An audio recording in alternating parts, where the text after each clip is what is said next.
انہوں نے بتایا کہ اسے غائب ہوئے 2 دن گزر گئے ہیں، وہ 2 دن سے خود ہی تلاش کرتے رہے ہیں۔ سندری کا خاوند اس رات کسی دوسرے گاؤں گیا ہوا تھا۔ سندری برآمدے میں سوئی ہوئی تھی، اس کا ساس سسر اور اس کے 2 چھوٹے بیٹے صحن میں سوئے ہوئے تھے۔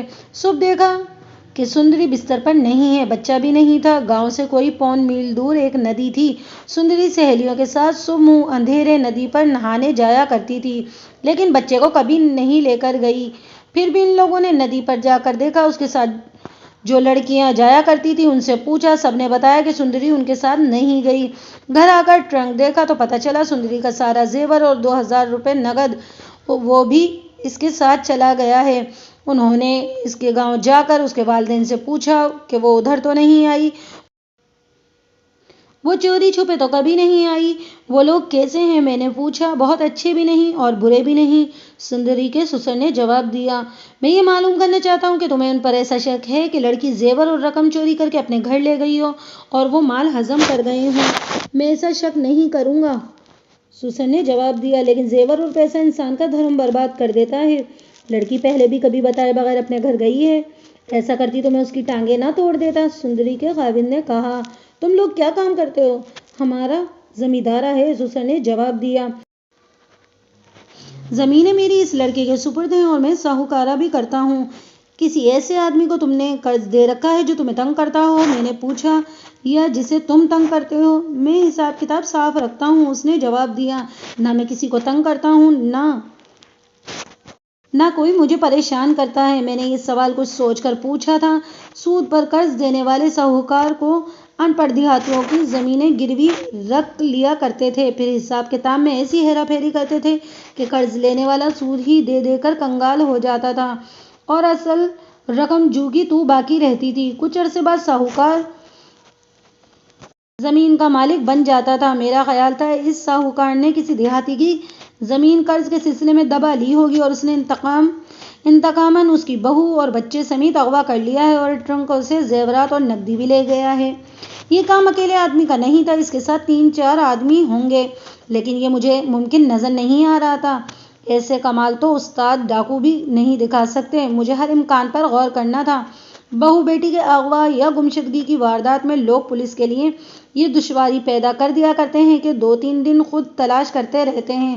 انہیں امید ہوتی ہے کہ لڑکی درپردہ مل جائے گی اور سارے خاندان میں رسوائی سے بھی بچ جائیں گے۔ وہ ہر طرف سے مایوس ہو کر پولیس کے پاس آتے ہیں۔ اس عرصے میں لڑکی کا کھرا کھوج سب مٹ جاتا ہے اور لڑکی بہت دور نکل جاتی ہے یا مکمل طور پر چھپا لی جاتی ہے۔ میرے لیے یہی دشواری ان لوگوں نے پیدا کر دی تھی۔ مجھے یہی نظر آ رہا تھا کہ لڑکی اپنے کسی آشنا کے ساتھ چلی گئی ہے۔ اپنی مرضی سے چلے جانے کی وجہ صرف یہ ہوتی ہے کہ وہ خاوند سے مطمئن نہیں ہوتی۔ میں نے بھاگ جانے والی بیویوں کو ان کے خاوندوں کو دیکھا ہے۔ ایسی بیویاں خوبصورت اور خاوند بھدے اور بدصورت ہوتے ہیں، لیکن اس واردات میں مجھے یہ وجہ نظر نہیں آئی تھی۔ سندری کا خاوند گٹھا ہوا جوان تھا، شکل و صورت بھی اچھی تھی۔ سوال ہی پیدا نہیں ہوتا تھا کہ کوئی عورت اس آدمی سے مطمئن نہ ہو۔ میں نے اس کے باپ کو دفتر سے نکال دیا اور خاوند سے بات شروع کر دی۔ تمہیں کسی پر شک ہے؟ مجھے کسی پر شک ہوتا تو وہ زندہ نہ ہوتا، اس نے جواب دیا۔ کیا آپ مجھ سے یہ پوچھنا چاہتے ہیں کہ اس کا دل کسی اور کے ساتھ تھا اور وہ اس کے ساتھ چلی گئی ہے؟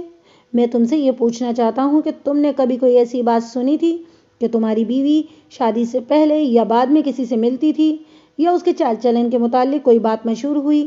اس کے چہرے کا رنگ بدل گیا اور وہ چپ رہا۔ میں نے اپنا سوال واضح کرنے کے لیے کہا، بعض لوگ جھوٹے بہتان مشہور کر دیتے ہیں، یہ دشمنوں کا کام بھی ہوتا ہے۔ جھوٹے بہتان ایسے آدمی بھی لگاتے ہیں جن کی بری نظر لڑکی پر ہوتی ہے، لیکن لڑکی انہیں دھتکار دیتی ہے، اسے بدنام کرنے کے لیے اس کے چال چلن کے خلاف جھوٹی باتیں مشہور کر دیتے ہیں۔ کوئی جرأت نہیں کر سکتا میری بیوی کے خلاف اونچی سانس بھی لے، اس نے بڑے رعب سے کہا۔ غور سے میری بات سنو راجپوت دوست، میں نے کہا، میں تمہیں پہلے بتا چکا ہوں کہ تمہاری بیوی اپنی مرضی سے گئی ہے، وہ تمہیں پسند نہیں کرتی تھی۔ عورت کی کیا مجال کہ وہ اپنے خاوند کو پسند نہ کرے، اس نے راجپوتوں کے رعب بلکہ عتاب سے کہا۔ بیوی پاؤں کی جوتی کے برابر ہوتی ہے، آپ اپنا کام کریں، اسے تلاش کریں، میں اپنا کام کروں گا، اسے ڈھونڈوں گا، مل گئی تو اس کی لاش آپ کے سامنے رکھ دوں گا۔ اس کے ساتھ بہت باتیں ہوئیں مگر وہ مجھے کوئی سراغ دینے کی بجائے یہ ظاہر کرتا رہا کہ وہ بڑا جابر آدمی ہے اور سندری اس کی پجارن تھی اور وہ اسے جہاں ملی وہیں قتل کر دے گا۔ میں یہ معلوم کرنے کی کوشش کر رہا تھا کہ لڑکی کے بھاگنے کا باعث کیا ہے۔ وہ ساس سسر کے ہاتھوں تنگ ہوئی ہے، لیکن اس کے خاوند نے کہا ایسی کوئی بات نہیں ہے۔ مجھے ایک خیال اور آ گیا۔ ان کی شادی کو 4 سال ہو گئے تھے، لیکن بچہ پیدا ہوا تھا۔ نارمل جسمانی حالت میں بچہ دوسرے سال ہی پیدا ہو جانا چاہیے تھا۔ میں نے اس سے بچہ اتنی دیر سے پیدا ہونے کی وجہ پوچھی۔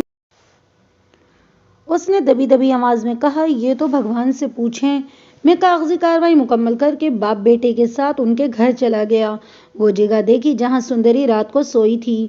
اس رات چونکہ اس کا خاوند گاؤں سے باہر گیا ہوا تھا، اس لیے وہ صحن میں سوئی تھی۔ گھر کے دوسرے افراد برآمدے میں سوئے تھے۔ ٹرنک وغیرہ جس کمرے میں تھے اس کے سامنے برآمدہ تھا جو خالی تھا۔ گھر والے اس کے سامنے والے برآمدے میں تھے، لہٰذا وہ لڑکی رات کو اٹھ کر ٹرنکوں میں سے زیور اور رقم نکال کر اور بچے کو اٹھا کر باہر نکل جانا اس کے لیے مشکل نہ تھا۔ صحن کی دیوار اونچی تھی، لیکن پیشہ ور مجرموں کے لیے اس دیوار کو پھاندنا مشکل نہیں تھا۔ یہ ممکن تھا کہ باہر سے ڈاکو آئے، لڑکی کو کچھ سونگھا کر یا اس کے منہ میں کپڑا ٹھونس کر اٹھا لیا اور کسی گھر کے بھیدی کی رہنمائی میں انہوں نے وہی ٹرنک کھولے جن میں سے زیور اور دوسری نقدی تھی۔ وہ بچے کو بھی لے گئے۔ یہ انتقامی کارروائی ہو سکتی تھی۔ انتقام کی وجوہات کئی ایک ہو سکتی تھیں۔ ایک یہ جو میں پہلے بیان کر چکا ہوں، سندری کے سسر نے کسی کو سودی قرض دے کر اس کے ساتھ دھوکہ کیا ہوگا۔ دوسری وجہ یہ کہ سندری کے خاوند نے کسی کی بہو بیٹی کو اپنی جواں مردی اور گاؤں میں اپنی اونچی حیثیت کے نشے میں بے آبرو کیا ہوگا۔ سندری نے کسی نامی گرامی غنڈے بدماش کا دل توڑا ہوگا۔ ان کے علاوہ کچھ اور وجوہات بھی ہو سکتی تھیں۔ مجھے سندری کے سسر کا بہی کھاتہ بھی دیکھنا تھا۔ اس نے کس کس کو قرض دے رکھا ہے، پھر یہ دیکھنا تھا کہ ان میں سے کون سا آدمی اتنا بڑا جرم کرنے کی اہلیت رکھتا ہے۔ میں نے مکان کو اندر باہر سے اچھی طرح دیکھ لیا، لیکن اب کوئی سراغ نہیں مل سکتا تھا۔ لڑکی کی گمشدگی کا 3را دن تھا۔ میں نے اس کی ساس کو الگ بٹھا لیا۔ عورت کے دل کی بات عورت ہی جان سکتی ہے۔ کئی راز جو مردوں سے چھپے رہتے ہیں عورتوں کو معلوم ہو جاتے ہیں۔ میں نے اس کی ساس کے دل پر قبضہ کرنے کے لیے کہا کہ تمہاری بہو بڑی بدماش نکلی، تمہیں اتنا بڑا دھوکہ دے گئی۔ مجھے توقع تھی کہ ساس اپنے بہو کے خلاف بات سن کر خوش ہو جائے گی۔ یہ تو ہمارے ہاں کا رواج ہے۔ نہ جی، ساس نے یہ کہہ کر مجھے پریشان کر دیا۔ وہ تو بڑی بھاگوان تھی۔ وہ اس کے آنسو بہنے لگے۔ اس کے چال چلن کے خلاف کبھی کوئی بات تمہارے کانوں تک پہنچی تھی؟ وہ تو باہر ہی نہیں نکلتی تھی۔ اس نے جواب دیا، کبھی کوئی بات نہیں سنی تھی۔ ہر کوئی اس کی تعریف کرتا تھا۔ میں تو سمجھتی ہوں کہ میری سگی بیٹی مر گئی ہے۔ میاں بیوی آپس میں خوش تھے، خوش ہی نظر آئے تھے۔ اس نے کہا، میرا بیٹا ذرا اکھڑ طبیعت کا ہے، اپنے رعب میں رہتا ہے، سندری پر ہاتھ بھی اٹھاتا تھا اور میں اسے روکتی بھی تھی۔ ایسی بھگوان لڑکی پر ہاتھ نہ اٹھایا کرو۔ عام طور پر تمہارا بیٹا اسے کیوں مارتا پیٹتا تھا؟ یہ تو مجھے نہیں پتہ چلا، اس نے جواب دیا۔ میں نے سندری سے بھی کہا تھا کہ میرا بیٹا جانور ہے، اس کی مرضی کے خلاف کوئی بات نہ کیا کرو۔ یہ میرے لیے بڑا اچھا اشارہ تھا۔ مار پٹائی کوئی ایسی وجہ ہوگی جس سے سندری کی ساس کو بے خبر رکھا گیا تھا۔ لڑکی کا چال چلن صرف اس لیے قابل تعریف نہیں کہا جا سکتا کہ وہ کبھی باہر نہیں نکلی تھی۔ خراب چال چلن والی لڑکیاں باہر تو نہیں گھومتی پھرتی رہتی۔ مجھے سندری کے سسر نے بتایا تھا کہ وہ لڑکیوں کے ساتھ صبح سویرے ندی پر نہانے جاتی ہے اور وہ اپنے ماں باپ کے گھر بھی جاتی ہوگی، اور اگر کسی کے ساتھ گئی ہے تو وہ آدمی اس کے اپنے گاؤں کا یا سسرال کے گاؤں کا ہو سکتا تھا۔ اب ناکہ بندی بیکار تھی۔ وہ میرے خیال کے مطابق بہت دور نکل چکی تھی۔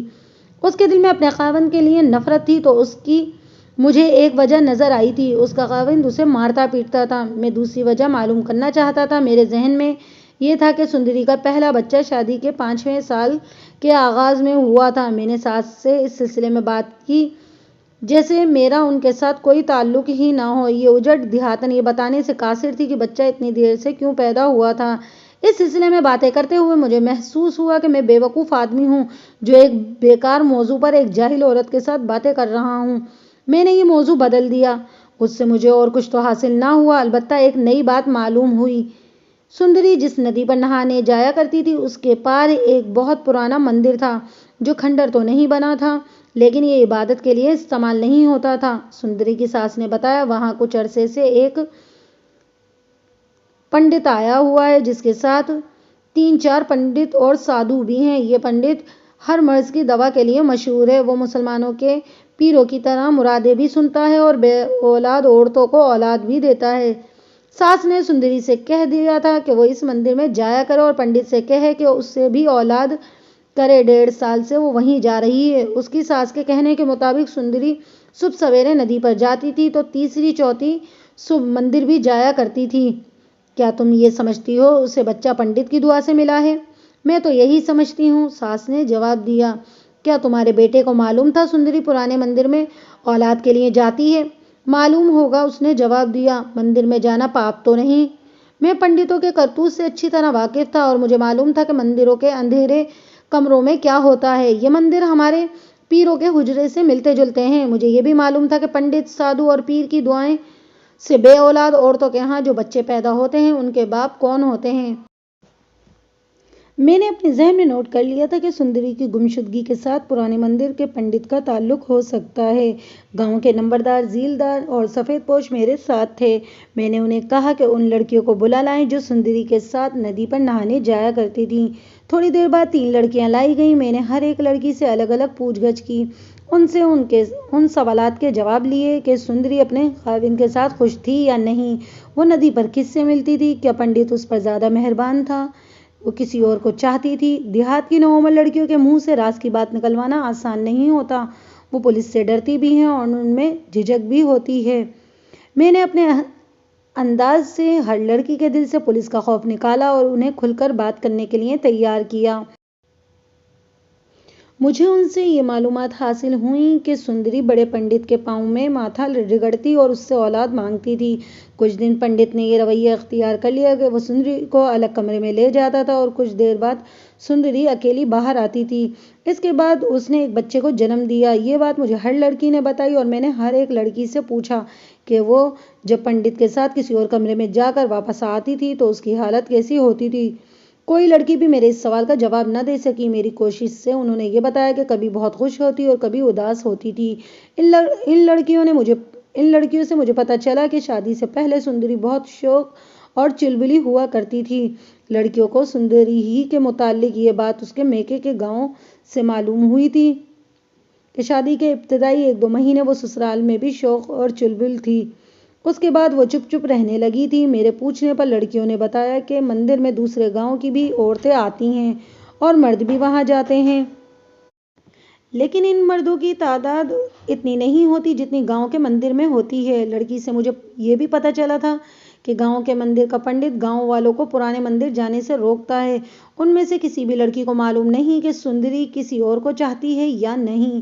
انہیں یہ معلوم تھا کہ اپنے خاوند سے وہ نالاں تھی اور سہیلیوں کے سامنے اپنا رونا روتی تھی۔ انہیں بتایا کرتی تھی کہ اس کا خاوند حیوان ہے، اس کے دل میں پیار نہیں، اس کے ساتھ وہ صرف جسمانی تعلق رکھتا ہے مگر بچہ نہیں ہوتا۔ ذرا ذرا سی بات پر اسے ڈانٹتا اور پٹائی بھی کر دیتا ہے۔ سندری بچے کی نہیں، پیار کی طلبگار تھی۔ اکثر کہا کرتی تھی کہ وہ پیار کیسا ہوتا ہے جس کی لوگ کہانیاں سنایا کرتے ہیں۔ وہ جب کسی شادی شدہ عورت کی زبان سے سنا کرتی کہ اس کا خاوند اس کے ساتھ دلی محبت کرتا ہے تو وہ اداس ہو جایا کرتی تھی۔ مختصر یہ کہ ان لڑکیوں سے مجھے پتہ چلا کہ سندری پیار کی پیاسی تھی مگر اس کا خاوند حیوان نہیں بلکہ وحشی تھا۔ سندری اس سے نہ تو روحانی طور پر مطمئن تھی اور نہ جسمانی طور پر۔ میرا مسئلہ یہ تھا کہ وہ کون تھا جس سے اسے اطمینان حاصل ہو گیا تھا اور وہ خاوند کو چھوڑ کر اس کے ساتھ چلی گئی تھی۔ لڑکیوں کو میں نے بہت کریدا۔ انہیں یقین تھا کہ اس گاؤں میں کوئی ایسا آدمی نہیں جس کے ساتھ سندری کی درپردہ راہ و رسم ہو۔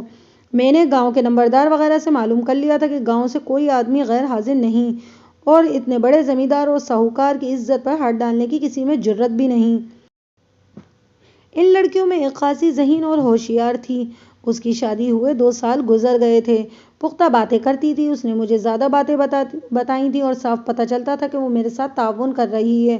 میں نے اس سے کہا کہ وہ ذہن پر زور دے کر سوچے اور مجھے بتائے کہ اسے کبھی شک ہوا کہ سندری مندر میں جب پنڈت کے کمرے میں جاتی تھی تو وہاں پنڈت کے علاوہ کوئی اور آدمی ہوتا تھا۔ 2 مرتبہ مجھے ایسا شک ہوا، اس نے جواب دیا۔ ہم مندر سے باہر آ گئے تو سندری کو پنڈت لے گیا تھا۔ وہ باہر آئی تو میں نے دوسری طرف سے ایک آدمی کو مندر سے نکلتے دیکھا۔ اس طرف سے نہ کوئی اندر آتا تھا اور نہ کوئی جاتا تھا۔ وہ آدمی کس طرف چلا جاتا تھا؟ میں نے پوچھا۔ تمہارے گاؤں کی طرف؟ نہیں، اس نے جواب دیا۔ اس کا منہ سر کپڑے میں لپٹا ہوتا تھا اور درختوں کے ایک جھنڈ میں ایک گھوڑا کھڑا ہوتا تھا، وہ اس گھوڑے پر سوار ہو کر کہیں غائب ہو جاتا تھا۔ ذہن پہ ذرا زور دو، میں نے کہا۔ وہ جب گھوڑے پر سوار ہو کر جاتا تھا تو کیا سندری اسے جاتے ہوئے دیکھا کرتی تھی؟ لڑکی کے ماتھے پر شکن پیدا ہوئی اور اس نے آنکھیں سکیڑ کر ذہن پر زور دینے کی کوشش کی۔ میں نے اس کے چہرے پر تبدیلی دیکھی، اس کے ہونٹوں پر تبسم آ گیا۔ جی ہاں، اس نے جواب دیا۔ میں نے کبھی غور نہیں کیا، اب یاد آتا ہے کہ میں نے 2 مرتبہ دیکھا تھا کہ سندری نے رک کر اور گھوم کر اسے دیکھا ہے۔ یہ تھا میرا مجرم، لیکن وہ کون تھا، یہ تھا میرا مسئلہ۔ اس دوران مجھے چوکیدار نے آ کر بتایا کہ بڑا پنڈت پرانے مندر میں موجود ہے۔ میں نے جب لڑکیوں سے معلوم کر لیا تھا کہ سندری بڑے پنڈت کے ساتھ الگ کمرے میں چلی جایا کرتی تھی، اس وقت میں نے چوکیدار کو بلا کر کہا تھا کہ وہ دیکھ آئے کہ بڑا پنڈت مندر میں موجود ہے یا نہیں۔ مجھے شک ہو گیا تھا کہ لڑکی کو پنڈت ہی لے کر گیا ہے اور بچے کو اس لیے ساتھ لے گیا ہے کہ بچہ سندری کے خاوند کا نہیں، پنڈت کا تھا۔ پنڈت کو مندر سے غائب ہو جانا چاہیے تھا، مگر وہ وہاں موجود تھا۔ مجھے اس پنڈت کو شامل تفتیش کرنا تھا، مگر وہ پنڈت تھا اور میں مسلمان۔ اگر پرانے مندر میں چھاپا مارتا تو ہندو اسے اپنے مندر اور مذہب کی توہین سمجھتے، یہ ہمارے لیے ایک مجبوری ہوتی تھی۔ لیکن میں اپنی تفتیش کو نامکمل نہیں رکھ سکتا تھا۔ میرے لیے مشکل یہ تھی کہ میرے اوپر انگریز ڈی ایس پی اور ایس پی تھے، روزمرہ کی کارگزاری ان کو بھیجی جاتی تھی۔ یہ مشکل تھانے داروں کے لیے سہولت بھی تھی۔ انگریز افسر ہمارا تحفظ اور ہر طرح کا تعاون کرتے تھے۔ مندر پر چھاپا مارنے کے سلسلے میں مجھے انگریز افسروں کے تحفظ کی ضرورت تھی، لیکن میرے لیے ایک اور راستہ صاف ہو چکا تھا۔ مجھے بتایا گیا تھا کہ گاؤں کا پنڈت لوگوں کو پرانے مندر جانے سے روکتا ہے۔ یہ پنڈت میرا کام آسان کر سکتا تھا۔ آپ کو معلوم ہوگا کہ مسجدوں کے امام بھی ایک دوسرے کے دشمن ہوتے ہیں۔ یہ کاروباری رقابت ہوتی ہے۔ ایک محلے کی 2 مسجدوں کے امام اس کوشش میں لگے رہتے ہیں کہ زیادہ تر نمازی اسی کی مسجد میں آئیں۔ ان کی اس عادت کی بدولت انہیں ایک دوسرے کے خلاف استعمال کیا جاتا ہے۔ یہی حالت پنڈت کی تھی۔ میں گاؤں کے پنڈت کے پاس گیا، اسے کہا کہ گاؤں کے جو لڑکی لاپتہ ہوئی ہے وہ پرانے مندر میں جایا کرتی تھی اور مجھے شک ہے اس مندر سے لڑکی کا سراغ مل جائے گا۔ پنڈت کے بھاگو چھینکا ٹوٹا۔ مجھے معلوم تھا وہ کیا کہے گا۔ اس نے چہک کر کہا، پکڑ لو اس ملیچ کو۔ میں اسی لیے تو لوگوں کو اس مندر میں جانے سے روکتا رہتا تھا۔ مگر یہ مندر ایک پنڈت کا معاملہ ہے، میں نے کہا، اور میں مسلمان ہوں۔ اگر میں نے مندر پر چھاپا مارا تو یہاں کے ہندو میرے پیچھے پڑ جائیں گے اور اس کا یہ نتیجہ ہوگا کہ ایک مجرم مذہب کی پردے میں بے دھڑک جرم کرتا رہے گا۔ میں اس کی ذمہ داری لیتا ہوں۔ پنڈت نے مجھے تسلی دی۔ وہ پرانا مندر عبادت کے لیے نہیں ہے۔ وہاں جو پنڈت آن بیٹھا ہے وہ مجھے کوئی نوسر باز لگتا ہے۔ وہ پنڈت ہی نہیں، کوئی سنیاسی ہے۔ دوائیاں دیتے دیتے اس نے اپنے چیلوں کے ذریعے مشہور کر دیا ہے کہ وہ مرادیں پوری کرتا ہے اور اولاد دیتا ہے۔ لوگ چونکہ ان باتوں کو سچ مانتے ہوئے اس کے پاس جانے لگے ہیں۔ میں نے سنا ہے کہ انہوں نے وہاں مورتیاں وغیرہ رکھ کر مندر کی عبادت گاہ بھی بنا دیا ہے، مگر لوگ وہاں عبادت کے لیے نہیں بلکہ مرادیں پوری کرنے اور دوائیاں لینے جاتے ہیں۔ عورتیں زیادہ جاتی ہیں۔ مجھے معلوم ہے کہ وہاں کیا ہوتا ہے۔ آپ نڈر ہو کر وہاں جائیں اور اس پنڈت اور اس کے چیلے کو پکڑ لیں۔ مجھے معلوم تھا اس پنڈت کا اپنا کردار کیا ہے۔ میں نے اسے خوب ہوا دی۔ اس کے جواب میں اس نے میری حوصلہ افزائی کی۔ میں نے اس سے کہا کہ ادھر ادھر کے ہندو میرے خلاف گڑبڑ کریں گے تو وہ انہیں سنبھال لیں گے۔ میں صرف اسی کا محتاج نہیں تھا۔ میں نے پرانے مندر کے ارد گرد دیہاتی کپڑوں میں 2 کانسٹیبل پنڈت پر نظر رکھنے کے لیے مقرر کر دیے تھے اور تھانے میں جا کر ڈی ایس پی کے ساتھ ٹیلی فون پر بات کی تھی۔ اسے بتایا تھا کہ میں ایک ایسے مندر پر چھاپا مارنے جا رہا ہوں جہاں عبادت نہیں ہوتی اور وہاں سنیاسی قسم کا کوئی پنڈت ٹھہرا ہوا ہے۔ میں نے اسے بتایا کہ واردات کیا ہے اور اس وقت تک تفتیش میں مجھے کیا کچھ معلوم ہو چکا ہے۔ اس نے مجھے کچھ ہدایتیں دی اور میری حوصلہ افزائی بھی کی۔ نمبردار، ذیلدار اور سفید پوش کے علاوہ گاؤں کے وہ ہندو معزز آدمی میرے ساتھ تھانے میں تھے۔ میں نے انہیں بتایا کہ میں آج رات پرانے مندر جا رہا ہوں اور وہ سب میرے ساتھ ہوں گے۔ انہوں نے پنڈت کی طرح میری حوصلہ افزائی نہ کی لیکن برا بھی نہیں منایا۔ ان کی بھی بہو بیٹیاں پرانے مندر کے پنڈت کے پاس جایا کرتی تھیں۔ میں دل میں خدا سے دعائیں مانگ رہا تھا کہ مندر سے مجھے کچھ سراغ مل جائے، ورنہ ہندوؤں کے سامنے اپنی بے عزتی کا اندیشہ تھا۔ میں دن بھر کا تھکا ہوا تھا، رات گہری ہو گئی تھی، لیکن پرانے مندر جانا اسی وقت ضروری تھا۔ میں نے جن 3 لڑکیوں سے پوچھ گچھ کی تھی وہ یا ان کے والدین پرانے مندر کے پنڈت کو بتا سکتے تھے کہ میں ان کے متعلق معلومات حاصل کرتا رہا ہوں۔ خطرہ یہ تھا کہ پنڈت ہاتھ سے نہ نکل جائے۔ میں نے مندر پر نظر رکھنے کے لیے 2 بغیر وردی کانسٹیبل بھیج رکھے تھے۔ میں اندھیرے میں ندی کے کنارے پہنچا۔ میرے ساتھ نمبردار وغیرہ اور گاؤں کے 2-1 معززین آدمی بھی تھے۔ میں گھوڑے پر سوار تھا۔ اندھیرے میں مجھے ندی کے پار درختوں میں سے مندر کا ابھرا ہوا مخروطی مینار نظر آ رہا تھا جو مجھے پراسرار لگ رہا تھا۔ میں نے بڑے بڑے خوفناک منظر دیکھے ہیں، ڈاکوؤں سے مقابلہ ہوا ہے، راتوں کو ایسے جنگل سے گزرا ہوں جس میں درندے بھی ہوتے تھے اور خطرناک ڈاکو بھی، لیکن اس رات اس صدیوں پرانے مندر کو دیکھ کر مجھ پر ایسا تاثر طاری ہو گیا جیسے میں جنوں اور پریوں کے مسکن میں جا رہا ہوں۔ کبھی دل پر ایسا بوجھ آن پڑتا جیسے میں کسی حادثے کا شکار ہونے والا ہوں۔ ناکامی کا خوف مجھے اور زیادہ پریشان کر رہا تھا۔ میں نے گھوڑا ندی میں ڈال دیا، دوسرے لوگ بھی ندی میں اتر گئے۔ ندی گہری نہیں تھی، درمیان میں پانی گھٹنوں کو چھوتا تھا۔ موسم گرم تھا، اس لیے ندی میں گزرتے ہوئے کسی تکلیف کا سامنا نہ کرنا پڑا۔ پار جا کر میں گھوڑے سے اترا۔ گھوڑا اپنے آدمیوں کے حوالے کر کے سب سے کہا کہ وہ پھیل کر مندر کے ارد گرد قریب چلے جائیں۔ میں اکیلا آگے گیا۔ مندر کے اندر روشنی کا گمان ہوتا تھا۔ مجھے ایک کانسٹیبل ملا، اس نے بتایا کہ پنڈت کو باہر جاتے نہیں دیکھا گیا۔ کانسٹیبل کو ساتھ لے کر میں مندر کے قریب چلا گیا۔ یہ میرا علاقہ تھا، میں نے یہ مندر باہر سے دیکھ رکھا تھا، اس کے اندر کبھی نہیں گیا تھا۔ یہ ایک اونچے چبوترے پر تعمیر کیا گیا تھا۔ چبوترا وسیع و عریض تھا، اس کے 5-6 سیڑھیاں تھیں۔ اس سے 300-400 گز پر مرگھٹ تھا جہاں مرے ہوئے ہندوؤں کو جلایا جاتا تھا۔ ہوا ذرا تیز اور گرم تھی، ایسا لگتا تھا کہ جیسے مرے ہوئے ہندوؤں کی بدروحیں مندر کے ارد گرد سسک رہی ہیں یا سرگوشیاں کر رہی ہیں۔ کون ہیں اوئے؟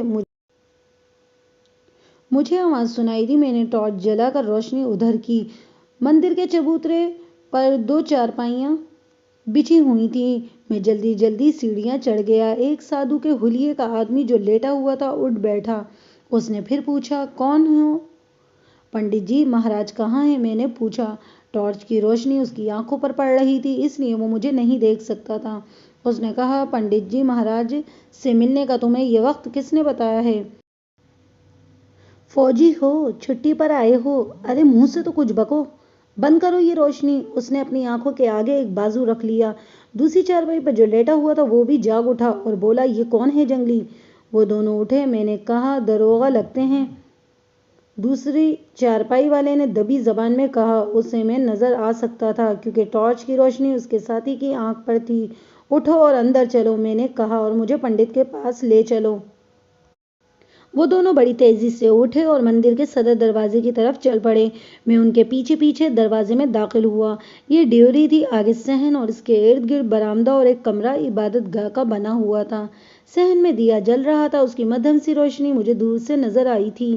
ایک کمرے میں بھی روشنی تھی۔ دونوں آدمی مجھے اس کمرے میں لے گئے۔ فرش پر بڑا پنڈت بیٹھا تھا۔ میں نے اپنے ساتھ والے بغیر وردی کانسٹیبل سے کہا، ہیڈ کانسٹیبل اور 2 کانسٹیبل کو اندر لے آئے۔ وہ آئے تو میں نے پنڈت کے چیلوں کو ان کے حوالے کر کے ڈیوری میں بھیج دیا اور خود پنڈت کے پاس فرش پر بیٹھ گیا۔ اس نے حلیہ تو پنڈتوں اور سادھوؤں جیسا بنا رکھا تھا لیکن تندرست اور توانا آدمی تھا۔ کمرے میں عجیب طرح کی بدبو تھی۔ پنڈت شاید کوئی دوا بنا رہا تھا۔ میں نے اوپر دیکھا، چھت چیتھڑوں جیسے جالوں سے ڈھکی ہوئی تھی۔ مجھے تنگ سے اس کمرے میں ہیبت دکھائی دی۔ پنڈت کے چہرے پر گھبراہٹ آ گئی تھی۔ اس نے مجھ سے پوچھا، میں کیوں آیا ہوں؟ سندری کو لینے۔ میں نے اس کی آنکھوں میں آنکھیں ڈال کر کہا، سندری؟ اس نے حیران ہو کر پوچھا، کون سندری؟ اس وقت تو یہاں کوئی جوان لڑکی نہیں آتی۔ پنڈت جی، مہاراج، میں نے کہا، مجھے صرف یہ بتا دو کہ آپ کو میرے بتائے بغیر کس طرح پتہ چل گیا کہ میں جس سندری کی بات کر رہا ہوں وہ جوان لڑکی ہے؟ آدمی ذہین تھا۔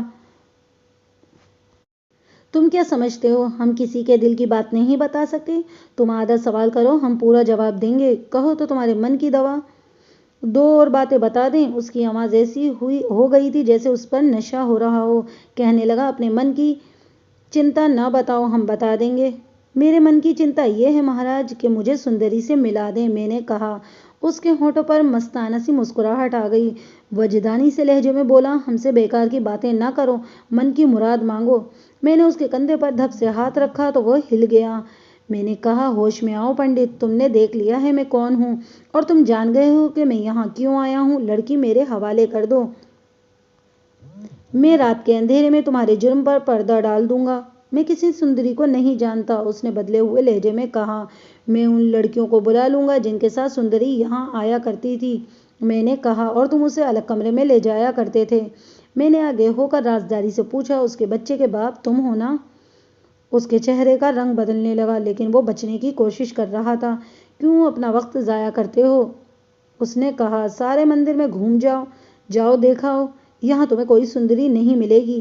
تم مسلمان ہو، مندر کی توہین کر رہے ہو۔ تم یہ سمجھ کر آئے ہو کہ ہم نے یہاں لوگوں کی لڑکیاں چھپا رکھی ہیں۔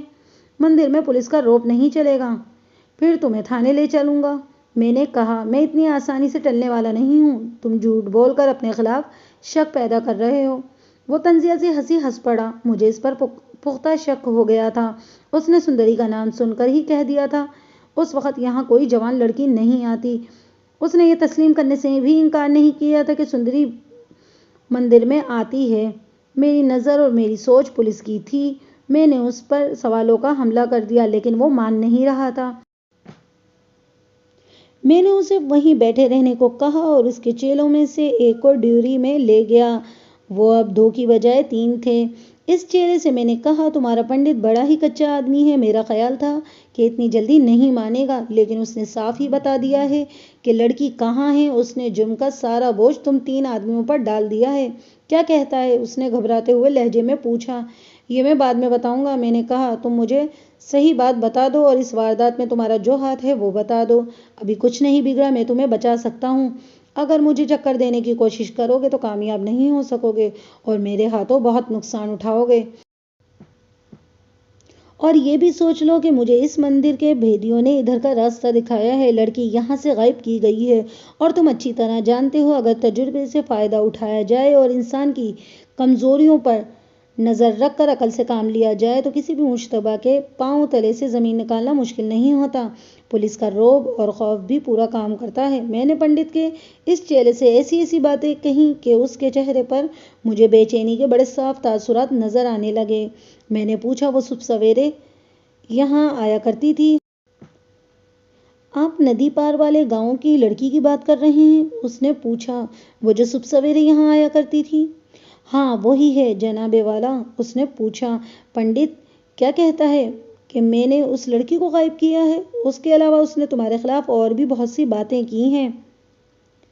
میں نے اسے بھڑکانے کے لیے کہا، چلیے، وہ بولا، اس کے سامنے بات کرتے ہیں۔ پہلے مجھے بتا دو تم کیا کہنا چاہتے ہو، میں نے کہا، پھر اس کے سامنے بھی بات کر لیں گے۔ مجھے اتنا ہی معلوم ہے کہ وہ لڑکی 3-4 لڑکیوں کے ساتھ صبح سویرے یہاں آیا کرتی تھی، اس نے کہا، اور پنڈت اسے الگ کمرے میں لے جاتا تھا۔ لڑکی کچھ دیر بعد وہاں سے نکلتی تھی۔ پنڈت تمہارا گہرا دوست ہے، میں نے کہا، تمہیں یہ بھی معلوم ہوگا کہ پنڈت اسے اس کمرے میں کیوں لے جاتا تھا۔ تم نے پنڈت سے ضرور کہا ہوگا کہ تمہیں بھی اس لڑکی کے ساتھ الگ کمرے میں لے جائے۔ مجھے ہر ایک بات بتاؤ ورنہ ایسے پھنسو گے کہ 10 سال کے لیے اندر جاؤ گے۔ کہا تھا حضور، اس نے کہا تھا، آپ نے مجھے بچانے کا وعدہ کیا ہے تو میں آپ سے کچھ نہیں چھپاؤں گا۔ میں نے پنڈت سے کہا تھا کہ وہ اکیلے عیش کرتا ہے۔ اس نے کہا کہ چل کر دیکھ لینا، یہ کسی اور کا مال ہے۔ میں نے پوچھا، وہ کون ہے؟ اس نے کہا، وہ اپنا ہی آدمی ہے لیکن یہ بتانا مناسب نہیں کہ وہ کون ہے، کہاں سے آتا ہے اور کہاں جاتا ہے۔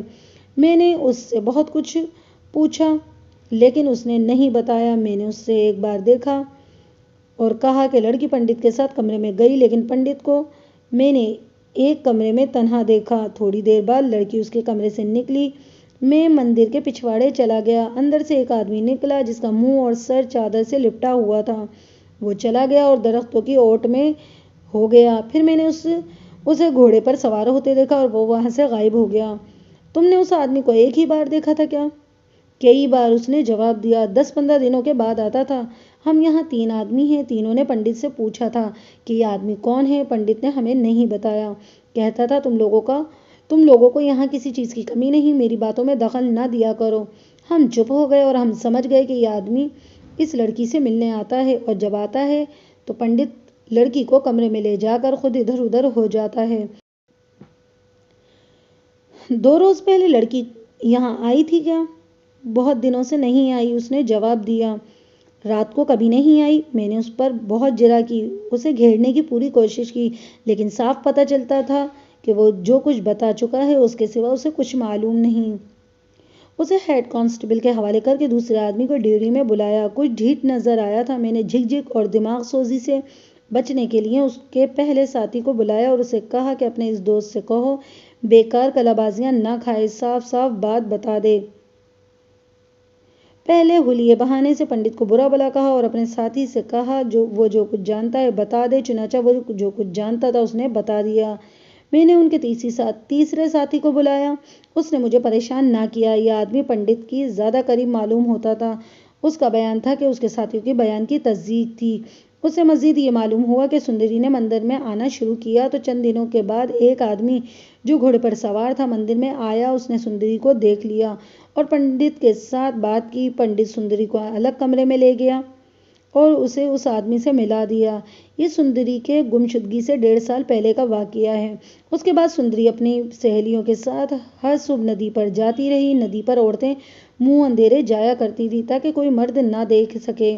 سندری کا بھی یہی وقت تھا۔ ندی سے وہ مندر میں چلی جایا کرتی تھی۔ کبھی کبھی وہ شخص صبح کی نیم تاریخی میں آ جاتا اور وہ مندر کے ایک کمرے میں جا بیٹھتا تھا۔ سندری اس کے بعد چلی جاتی اور پنڈت ادھر ادھر ہو جاتا۔ وہ آدمی زیادہ دیر نہیں رکتا تھا۔ وہ کس عمر اور حلیے کا آدمی تھا؟ میں ایک بار بھی اس کا چہرہ نہیں دیکھ سکا تھا۔ اس نے جواب دیا، اس کے سر، چہرے اور کندھوں پر سیاہ کپڑا ہوتا ہے۔ ہاتھوں سے پتہ چلتا ہے کہ جوان آدمی ہے۔ قد بد آپ جیسا ہے، دراز قد اور توانا۔ وہ گھوڑا مندر سے تھوڑی دور درختوں اور جھاڑیوں کی اوٹ میں چھوڑ آتا ہے۔ تم نے پنڈت سے پوچھا ہوگا کہ یہ کون ہے؟ صرف ایک بار پوچھا تھا، اس نے جواب دیا۔ پنڈت نے کہا تھا کہ آج پوچھا ہے، آئندہ نہ پوچھنا، اپنے کام سے کام رکھو۔ کیا تمہیں معلوم ہے کہ لڑکی اس نقاب پوش کے ساتھ چلی گئی ہے؟ مجھے بالکل معلوم نہیں ہے، اس نے التجائی لہجے میں کہا۔ جہاں سب کچھ اگل دیا ہے وہاں یہ بھی بتا دیتا۔ مجھے اس کے چلے جانے کا کوئی علم نہیں ہے۔ یہ تفتیش کا ابتدائی مرحلہ تھا۔ یہ واضح ہو گیا تھا کہ لڑکی کی گمشدگی میں پنڈت کا بڑا اہم رول ہے۔ مجھے ان تینوں سے بیان بھی لینے تھے۔ ان تینوں کا حلیہ اب صرف سادھوؤں جیسا رہ گیا تھا۔ ان کے بولنے کا انداز، لب و لہجہ بدل گیا تھا، جس سے اچھی طرح واقف تھا۔ یہ پیشہ ور مجرموں کا انداز اور لہجہ تھا۔ میرے وعدے اور حوصلہ افزائی اور تسلیوں سے متاثر ہو کر وہ اب سرکاری مخبروں کی طرح باتیں کرنے پر اتر آئے تھے۔ مجھے اب یہ کارروائی کرنی تھی کہ گاؤں کے جو لوگ باہر کھڑے تھے ان کی موجودگی میں مجھے مندر کی تلاشی لینی تھی۔ مجھے توقع تھی کہ لڑکی مندر کے کسی کمرے میں ہوگی۔ تلاشی کے بعد مجھے پنڈت اور اس کے تینوں ساتھیوں کو تھانے لے جانا تھا۔ میں نے اس کے ساتھیوں کو اپنے ساتھ آتے ہوئے اسٹاف کے حوالے کر دیا تھا اور پنڈت کے کمرے میں آ گیا۔ وہاں دیا جل رہا تھا، پنڈت نہیں تھا۔ مجھے یاد آ گیا کہ میں نے ایک خطرناک غلطی کی ہے۔ پنڈت پر مجھے ایک کانسٹیبل کا پہرہ کھڑا کر دینا چاہیے تھا، جو میں نے نہیں کیا۔ میں نے پنڈت کو آوازیں دی، صحن میں آ کر پکارا، اس کی آواز بھی مجھے سنائی نہ دی۔ سب دوڑے ہوئے آئے۔ میں نے پنڈت کے ایک ساتھی کو مندر کی تلاشی کے لیے ساتھ لیا۔ وہاں بہت سے کمرے تھے۔ یہ اس دور کا مندر معلوم ہوتا تھا جب ہندوستان پر ہندوؤں کی حکمرانی تھی۔ میں اس سوال کا جواب نہیں دے سکتا کہ اس ویرانے میں اتنا بڑا مندر کیوں تعمیر کیا گیا تھا۔ پنڈت کا ساتھی مجھے اسی کمرے میں لے گیا جہاں میں نے پنڈت کو بیٹھے دیکھا تھا۔ اس کے ساتھی نے بتایا کہ وہ اس دروازے سے نکلا ہوگا۔ مجھے اس طرف سیاہ کالی لکڑی کا ایک دروازہ نظر آیا جو کھلا ہوا تھا۔ چیلے نے دیا اٹھا لیا۔ میرے ہاتھ میں ٹارچ تھی۔ میں دوسرے کمرے میں گیا تو وہاں 2 چارپائیاں بچھی ہوئی تھیں، ان پر بستر لگے تھے۔ ایک طرف 2 ٹرنک پڑے تھے، کچھ اور سامان بھی تھا۔ یہ رہائشی کمرہ تھا۔ پنڈت وہاں نہیں تھا۔ میں نے ہیڈ کانسٹیبل کو بلا کر ہر جگہ پنڈت کو ڈھونڈا۔ مجھے شک ہو گیا کہ میری کوتاہی سے وہ نکل گیا ہے۔ اس کمرے سے پنڈت کا چیلا مجھے اگلے کمرے میں لے گیا۔ یہ بالکل تاریک اور ویران تھا۔ ٹارچ اور دیے کی ٹمٹماتی روشنی میں ایسا لگتا تھا جیسے یہ کمرہ نہیں، غار ہو۔ چھت پر بڑے ہی گھنے اور پرانے جالے تھے۔ وہاں سے ہم ایک اور کمرے میں چلے گئے۔ اچانک بڑی زور سے پھڑپڑاہٹ ہوئی، جیسے 3-4 آدمی اٹھ کر دوڑ پڑے ہوں۔ میں نے بجلی کی سی تیزی سے ریوالور نکالا اور للکار کر کہا، رک جاؤ ورنہ گولی مار دوں گا۔ چمگادڑ ہیں حضور، میرے گائیڈ نے کہا۔ میں کھسیانا سا ہو گیا۔ ان کی چیخ جیسی آوازیں ڈراؤنی تھیں۔ پنڈت وہاں نہیں تھا۔ مجھے ایسے بہت سے کمروں میں لے جایا گیا۔ میں ایک کمرے میں رک گیا کیونکہ ساتھ والے کمرے میں کچھ خسر پسر ہو رہی تھی۔ میں دبے پاؤں آگے بڑھا۔ کیواڑ کو نہایت آہستہ سے دھکیلا۔ کیواڑ نے بڑی ہی زور سے آواز پیدا کی۔ ادھر سے آواز آئی، جہاں کھڑے ہو وہیں کھڑے رہو، گولی چل جائے گی۔ یہ میرے ہیڈ کانسٹیبل کی آواز تھی۔ میں سکون کا سانس لے کر آگے بڑھا۔ ہیڈ کانسٹیبل کے پاس بھی ٹارچ تھی۔ وہ کئی کمرے دیکھ کر آیا تھا۔ وہ پچھلے دروازے سے نکل گیا ہوگا۔ پنڈت کے ایک اور ساتھی نے کہا، آئیے آپ کو وہ دروازہ دکھاتا ہوں۔ کمروں میں سے گھما پھرا کر وہ ہمیں پچھلے دروازے تک لے گیا۔ میں جان گیا پنڈت کمروں کے اندر سے نکل گیا ہے۔ صحن میں میرے اسٹاف کے آدمی تھے۔ اتنا وقت گزر گیا تھا کہ اب پنڈت کا تعاقب ناممکن تھا۔ یہ بھی معلوم نہیں تھا کہ وہ کس سمت گیا ہے۔ رات تاریک تھی۔ وہاں سے ریلوے اسٹیشن بھی 4 میل دور تھا۔ میں نے اسٹیشن پر ایک کانسٹیبل اور گاؤں کے ایک آدمی کو بھیج دیا۔ میں اس وقت یہی کچھ کر سکتا تھا۔ میں گاؤں سے جو آدمی ساتھ لایا تھا انہیں اندر بلایا اور سب کو پنڈت کی رہائشی کمرے میں لے گیا۔ ٹرنکوں کے تالے توڑ کر تلاشی لی۔ ایک ٹرنک میں سے ایک تھیلی برآمد ہوئی۔ ان میں سے 100 اور 10 روپے کے نوٹ نکلے۔ گنے تو رقم پورے 2000 تھی۔ سونے کے 2 کڑے اور ایک زنانہ انگوٹھی بھی برآمد ہوئی تھی۔ دوسرے ٹرنک میں پنڈت کا ذاتی سامان تھا۔ اس میں دیسی شراب کی 4 بوتلیں رکھی ہوئی تھیں۔ میں نے نمبردار سے کہا کہ سندری کے سسر، خاوند اور ساس کو بلا لائے۔ اس دوران برآمدی کا مشیر نامہ تیار کر لیا۔ پنڈت کی تینوں چیلوں کے سامان کی بھی تلاشی لی گئی۔ ہر ایک کے سامان سے تھوڑی تھوڑی رقم اور چرس نکلی۔ میرے کام کی کوئی چیز برآمد نہ ہوئی۔ سندری کا سسر، ساس اور خاوند آ گئے۔ میں نے انہیں رقم والی تھیلی، کڑے اور انگوٹھی دکھائی۔ سسر نے تھیلی پہچان لی، یہ اسی کی تھی۔ میں نے رقم تھیلی میں ڈال دی تھی۔ سسر نے بتایا تھا کہ اس میں اتنے نوٹ 100 کے اور اتنے 10 کے ہوں گے۔ اس نے بالکل ٹھیک بتایا تھا۔ سندری کی ساس نے کڑے اور انگوٹھی دیکھ کر کہا، یہ چیزیں سندری کی ہیں۔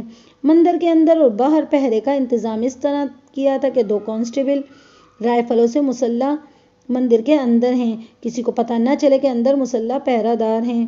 2 کانسٹیبلوں کو دیہاتی لباس میں مندر پر باہر نظر رکھنے کے لیے مقرر کیا تھا۔ انہیں کہا گیا تھا کہ وہ گاؤں سے 2-4 مویشی لے لیں اور مندر کے ارد گرد اس طرح موجود رہیں کہ کسی کو ان پر شک نہ ہو اور وہ مندر سے دور رہیں، لیکن ان کی نظر مندر پر رہے۔ میں سب کو تھانے لے گیا۔ پنڈت کے اس ساتھی کو جو میری نظر میں دوسروں سے ذہین تھا اور پنڈت کے زیادہ قریب معلوم ہوتا تھا، میں نے الگ کر لیا اور اسے کہا کہ اس سے کچھ اور باتیں پوچھنی ہیں اور اب وہ دل کی ہر بات بتا دے۔ اس سے پہلا سوال یہ تھا کہ پنڈت کہاں گیا اور اس کا ٹھکانہ کہاں ہو سکتا ہے۔ اس نے ہاتھ جوڑ کر اور اپنے مذہب کی قسمیں کھا کھا کر کہا کہ اسے جو کچھ معلوم تھا وہ بتا چکا ہے۔ اسے پنڈت کے ٹھکانے کا کوئی علم نہیں ہے۔ میں کس طرح مان سکتا ہوں کہ اتنے لمبے ساتھ میں تمہیں یہ بھی پتہ نہ چلے کہ پنڈت کہاں کا رہنے والا ہے؟ جہاں تک میں جانتا ہوں اس کا اس مندر کے سوا اور کوئی ٹھکانہ نہیں ہے۔ اس نے کہا، 2.5 سال گزرے ہیں وہ مجھے متھرا میں ملا تھا۔ آپ جانتے ہیں متھرا ہمارا مقدس مقام ہے۔ وہاں دور دور سے پنڈت وغیرہ عبادت کے لیے آتے ہیں۔ میرے پاس اس کی اتفاقیہ ملاقات ہوئی تھی۔ مجھے آپ نے مندر سے پکڑا ہے، اس لیے آپ مجھے ہندو سمجھتے ہیں۔ میرا کوئی مذہب نہیں ہے۔ میرے ان 2 ساتھیوں کا بھی کوئی مذہب نہیں ہے۔ ہمارا مذہب پیٹ ہے۔ میں سادھو سنت صرف اس لیے بنا ہوں کہ جو عیش ہندو کراتے ہیں وہ کوئی اور نہیں کرا سکتا۔ ہندوؤں کی عورتیں سادھوؤں کی بہت سیوا کرتی ہیں اور اپنے گھر دولت سے بھر لینا چاہتی ہیں اور آنے والے وقت کا حال معلوم کرنے کے لیے جو مانگو وہ دیتی ہیں۔ میں پنجاب میں آپ کے ایک پیر کا بھی چیلا رہ چکا ہوں۔ اس کے مرید سینکڑوں نہیں ہزاروں تھے، اب تک اور زیادہ ہو چکے ہوں گے۔ مریدوں میں عورتوں کی تعداد زیادہ ہے۔ ان کی عقیدت کا حال یہی دیکھا ہے جو آپ ہندو عورتوں میں دیکھتے ہیں، لیکن ان پنڈتوں اور پیروں کی جو اصلیت ہے اسے کوئی نہیں دیکھ سکتا۔ آپ کے ہاں مرے ہوئے پیر و فقیروں کے عرس ہوتے ہیں، وہاں مجاور اور پیروں کے خاص مرید شکار کھیلتے ہیں، وہ صرف میں جانتا ہوں۔ بعض عورتیں عقیدت کے پردے میں عیاشی کے لیے عرس پر اور پیروں کے حجروں میں جاتی ہیں۔ یہی کھیل گنگا کے کنارے بنارس، ہریدوار اور متھرا وغیرہ میں کھیلا جاتا ہے، جہاں ہندو مرد، عورتیں اور جوان لڑکیاں دور دور سے آتی ہیں۔ وہاں پنڈتوں اور سادھوؤں کی ایک فوج اتری ہوئی ہوتی ہے۔ ان میں ہمارے پنڈت جیسے اور مجھ جیسے مذہبی پیشوا اور سادھو بھی ہوتے ہیں۔ اس شخص نے شاید مجھے خوش کرنے کے لیے اتنی لمبی بات شروع کر دی تھی۔ میں نے اسے روکا نہیں۔ اس قسم کے مجرم جب بولنے لگتے ہیں تو بڑے کام کی باتیں بتا دیتے ہیں۔ یہ آدمی ہندو اور مسلمانوں کی توہم پرستی کی بڑی صحیح تصویر پیش کر رہا تھا۔ یہ تصویر آج بھی ویسی ہی نکھری ہوئی تھی جیسے میری جوانی کے وقت تھی۔ سائنس اور علم کی فراوانی کے باوجود اس گھناؤنی تصویر میں پھیکا پن پیدا نہیں ہوا، بلکہ اس کے رنگ زیادہ شوخ ہو گئے ہیں۔ مسلمانوں نے یہ توہم پرستی اور پیر پرستی ہندوؤں سے سیکھی تھی۔ مسلمانوں کو خدا نے ایک پیر دیا اور ایک کتاب دی ہے۔ یہ پیر خدا کے رسول صلی اللہ علیہ وآلہ وسلم اور کتاب قرآن ہے۔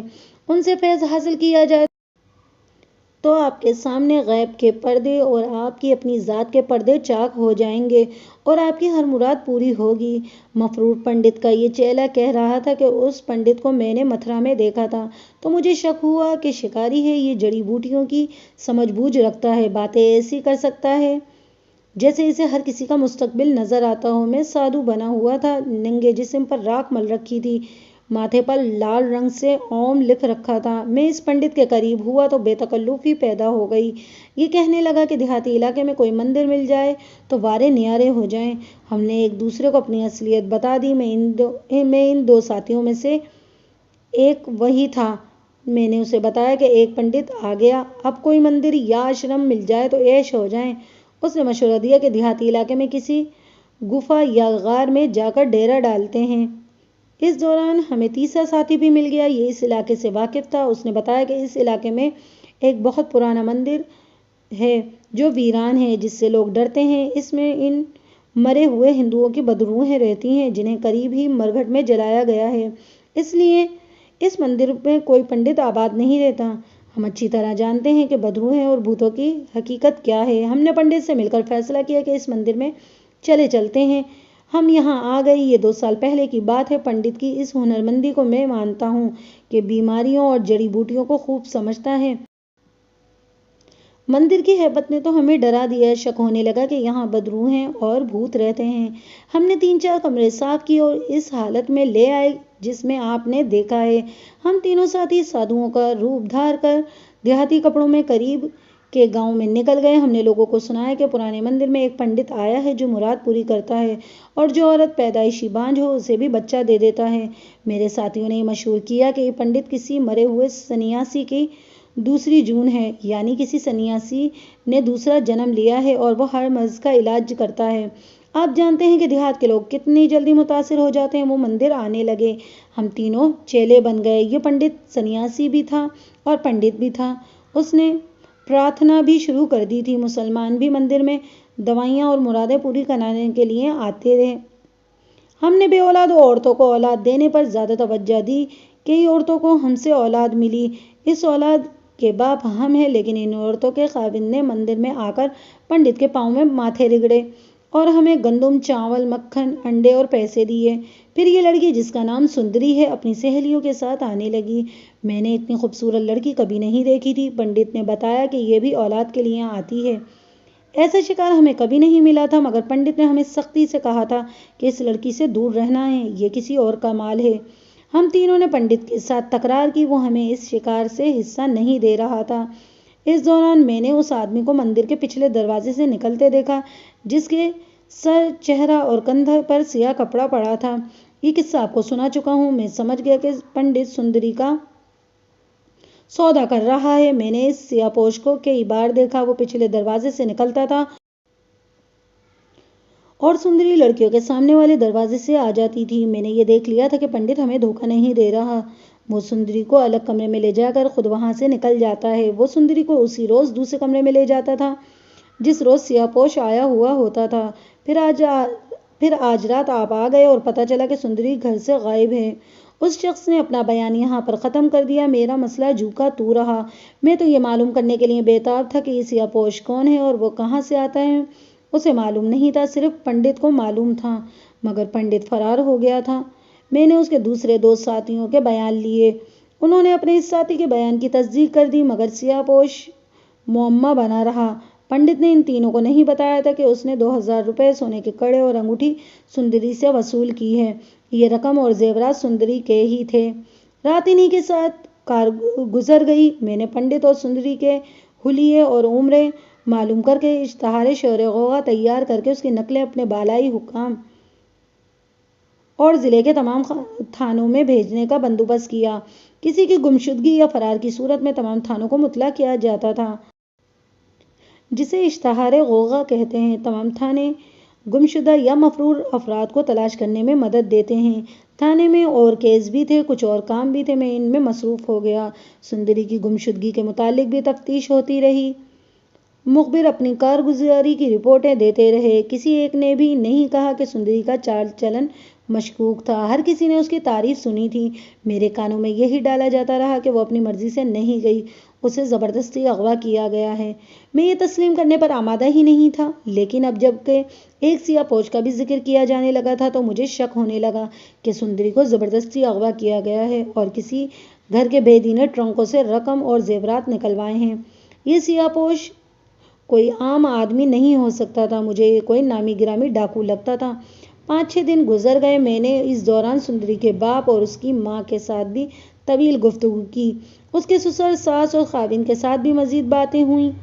ان سب سے پتہ چلا کہ سندری کو خاوند اکثر مارتا پیٹتا تھا۔ سندری کی ماں سے معلوم ہوا تھا کہ سندری نے اسے بتایا تھا کہ اس کا خاوند وحشی ہے۔ اسے یہ وہم بھی ہو گیا تھا کہ سندری اسے پسند نہیں کرتی اور کسی اور کو چاہتی ہے۔ میں نے اس کے خاوند سے پوچھا تھا کیا واقعی وہ کسی کو چاہتی ہے؟ اس نے کوئی تسلی بخش جواب نہ دیا۔ میری جرح نے مجھ پر واضح کر دیا تھا کہ یہ وہ خاوند ہے جو بظاہر خوبرو، تندرست اور توانا نظر آتا ہے، اندر سے کھوکھلا ہے۔ اس قسم کے خاوند اپنا علاج کرانے کی بجائے بیویوں پر ظلم و تشدد کرتے ہیں۔ یہ اپنی مردانگی کی دھاک بٹھانے کا ایک لاشعوری طریقہ ہوتا ہے۔ اس کے ساتھ ہی انہیں دھڑکا لگا رہتا ہے کہ ان کی بیوی ان کے ساتھ وفادار نہیں ہے۔ 6 یا 7ویں رات کا واقعہ ہے۔ میں نے جن آدمیوں کو مندر کے اندر اور باہر پہرے پر چھوڑا تھا، ان میں سے ایک گھبرایا ہوا میرے تھانے آیا۔ وہ میرا ایک ہندو کانسٹیبل تھا، اس کے پاس رائفل تھی۔ اس نے بتایا کہ مندر کے اندر سے ایک عورت کی رونے کی آواز آ رہی ہے اور ایک بچہ بھی روتا ہے۔ تم نے اندر جا کر دیکھا نہیں؟ وہ کون ہے؟ میں نے پوچھا۔ میں نے تمہیں لالٹین اور ٹارچیں دے رکھی ہیں۔ یہ کسی زندہ انسان کی آوازیں نہیں ہیں ملک صاحب، کانسٹیبل نے کہا۔ یہ کسی ماں کی بدروح معلوم ہوتی ہے، اور آپ کو معلوم ہے نا، لوگ کہتے ہیں کہ پرانے مندر میں بدروحیں اور بھوت رہتے ہیں۔ یہ کوئی زندہ عورت ہوتی تو ہمارے سامنے اندر آ جاتی۔ ہم نے اسے ڈیوری اور صحن سے گزرتے نہیں دیکھا۔ تمہارے ساتھ والا دوسرا کانسٹیبل کہاں ہے؟ وہ مندر سے باہر نکل آیا تھا، اس نے جواب دیا۔ وہ ان 2 آدمیوں کے ساتھ مندر سے کچھ دور بیٹھا ہے جنہیں آپ نے مندر کے باہر رہنے کو کہا تھا۔ یہ ایسا موقع تھا کہ میرے قدم ڈگمگا سکتے تھے، مگر میرے اوپر انگریزوں کی بدروح سوار تھی۔ مجھے مندر میں جا کر دیکھنا تھا کہ یہ کسی زندہ عورت کی آواز ہے یا واقعی یہ بدروح ہے۔ میں نے حقائق پر غور کیا۔ مندر کے پیچھے بھی ایک اور دروازہ تھا۔ یہ عورت ادھر سے آئی ہوگی، یا ہو سکتا ہے کہ کوئی مظلوم ہو۔ کانسٹیبل نے کہا تھا کہ اس کے ساتھ بچے کے رونے کی بھی آوازیں سنائی دے رہی ہیں۔ میں نے بہت سوچا، کچھ پلے نہ پڑا کہ یہ عورت کہاں سے اندر آئی ہوگی۔ ایک خیال یہ بھی آیا کہ یہ کانسٹیبلوں کو وہم ہو گیا ہو، جسے وہ حقیقی سمجھ رہے ہیں۔ رونے کی آواز مندر میں سے گزرتی ہوئی ہوا کے تیز جھونکوں سے بھی پیدا ہو سکتی تھی۔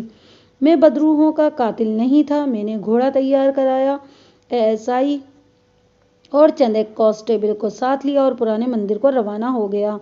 راستے میں مجھے ASI نے کہا کہ احتیاط کی ضرورت ہے، یہ کوئی بدروح ہوگی جو ہمیں نقصان پہنچائے گی۔ ASI ہندو تھا۔ ہندوؤں کا عقیدہ تھا کہ بعض مرے ہوئے لوگ مختلف جانوروں کے روپ میں دنیا میں آتے ہیں، بعض انسان کے روپ میں نیا جنم لیتے ہیں اور بعض کی بدروحیں آ جاتی ہیں۔ میں اس کے عقیدے کا قائل نہیں ہو رہا تھا، لیکن میرا دل خوف سے آزاد بھی نہیں تھا۔ میں نے مندر کے قریب جا کر آیت الکرسی کا ورد شروع کر دیا، پھر مختلف آیات پڑھتا رہا۔ مجھے اپنے اللہ اور اس کے کلام پر بھروسہ تھا۔ گھوڑوں سے اتر کر میں ASI سیڑھیوں پر چڑھ گئے۔ ہمارے پیچھے مندر کی ڈیوٹی والے کانسٹیبل تھے۔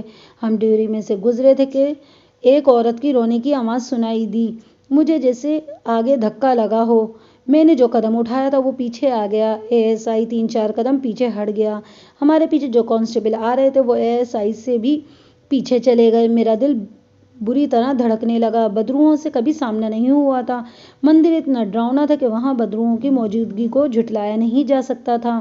مگر میری ذمہ داری کچھ اور تھی۔ میں نے ایک آیت دل میں پڑھی جو مجھے یاد نہیں رہی کہ کیا تھی، اور میں ٹارچ کی روشنی کر کے آگے چلا گیا۔ صحن میں 8-10 گز چوڑا ایک حوض یا تالاب تھا جس کے کنارے پتھروں سے پختہ کیے گئے تھے، جیسے بعض مسجدوں میں وضو کے لیے تالاب بنائے ہوئے ہوتے ہیں۔ اس میں معلوم نہیں کتنا پرانا پانی تھا۔ پانی کی سطح پر سبز کائی تھی۔ مجھے اچھی طرح یاد ہے کہ میرا ٹارچ والا ہاتھ کانپ رہا تھا۔ میں صحن میں گیا تو ٹارچ کی روشنی میں مجھے تالاب کے کنارے پر ایک عورت بیٹھی ہوئی نظر آئی۔ اس کی گود میں دودھ پینے کی عمر کا بچہ تھا۔ میں قریب گیا تو دیکھا وہ ایک نوجوان لڑکی تھی اور بہت ہی خوبصورت تھی۔ اس کے آنسو بہہ رہے تھے اور وہ آنکھیں پھاڑے مجھے دیکھ رہی تھی۔ میں جو اس کے قریب ہوتا جا رہا تھا اس کے چہرے پر خوف کے آثار پیدا ہوتے جا رہے تھے۔ اس سے 3-4 قدم دور رک گیا۔ میں سمجھ نہ سکا کہ وہ مجھ سے ڈر رہی ہے یا مجھے اس سے ڈرنا چاہیے۔ اس کے ہونٹ کانپنے لگے۔ مجھے خیال آیا کہ یہ بدرو ہوتی تو اب تک غائب ہو چکی ہوتی یا مجھ پر وار کر چکی ہوتی۔ اتنے میں وہ آہستہ آہستہ اٹھنے لگی۔ اس کا چہرہ بتا رہا تھا کہ وہ بھاگنا چاہتی ہے۔ میں نے پیار کے لہجے میں پوچھا، کون ہو تم؟ ڈرو مت، میں تمہاری مدد کروں گا، بیٹھی رہو۔ نہیں، اس نے سخت گھبراتے ہوئے لہجے میں کہا، تم میری مدد نہیں کرو گے، مجھ پر رحم کرو۔ تم کون ہو؟ مجھے پہچانتے ہو؟ یہ تو سندری ہے۔ میری عقب سے آواز آئی۔ یہ سندری کے گاؤں کا آدمی تھا۔ اسے میں نے ایک اور آدمی کے ساتھ مندر کے باہر کہیں چھپے رہنے اور مندر پر نظر رکھنے کے لیے مقرر کیا تھا۔ تمہارا نام سندری ہے؟ میں نے پوچھا۔ اس نے ہاں میں سر ہلایا تو میں نے کہا، میں تھانے دار ہوں، گھبراؤ نہیں، بیٹھ جاؤ، کسی سے نہ ڈرو، آپ مجھے پکڑ کر تھانے لے جائیں گے؟ اس نے ایسی آواز میں پوچھا جیسے کنویں میں بول رہی ہو۔ اس کی آواز بہت مریل تھی۔ میں تمہیں تھانے ضرور لے کر جاؤں گا لیکن تمہیں پکڑوں گا نہیں۔ میں نے کہا، تم نے کوئی جرم نہیں کیا ہے، مجھے میرے خاوند اور اس کے باپ سے بچا سکتے ہو؟ اس نے پوچھا۔ تم میری حفاظت میں ہو سندری، میں نے کہا۔ ایسے نہیں، ڈرو، تمہاری طرف کوئی بھی آنکھ اٹھا کر نہیں دیکھے گا۔ وہ بڑا ظالم آدمی ہے، اس نے ڈری سہمی ہوئی چھوٹی سی بچی کی طرح کہا۔ آپ میرے خاوند کو نہیں جانتے۔ میں نے اسے بہت تسلیاں دی اور اپنی شفقت کا اظہار اس انداز میں کیا کہ وہ میرے ساتھ چل پڑی۔ میں نے اسے اپنے گھوڑے پر بٹھایا اور بچہ جس کی عمر 3-4 ماہ تھی اس کی گود میں دے دیا۔ میں نے گھوڑے کی باگ پکڑی اور پیدل چل پڑا۔ ASI نے مجھے اپنا گھوڑا پیش کیا لیکن میں نے سندری پر اثر ڈالنے کے لیے پیدل چلنا بہتر سمجھا۔ ASI کے کان میں کہا کہ وہ سندری کے گاؤں سے اس کے خاوند، سسر اور نمبردار وغیرہ کو تھانے لے چلے۔ تھانے لے جا کر سندری کو پانی پلایا اور اپنے گھر سے پراٹھے پکوائے جو خالص گھی کے تھے۔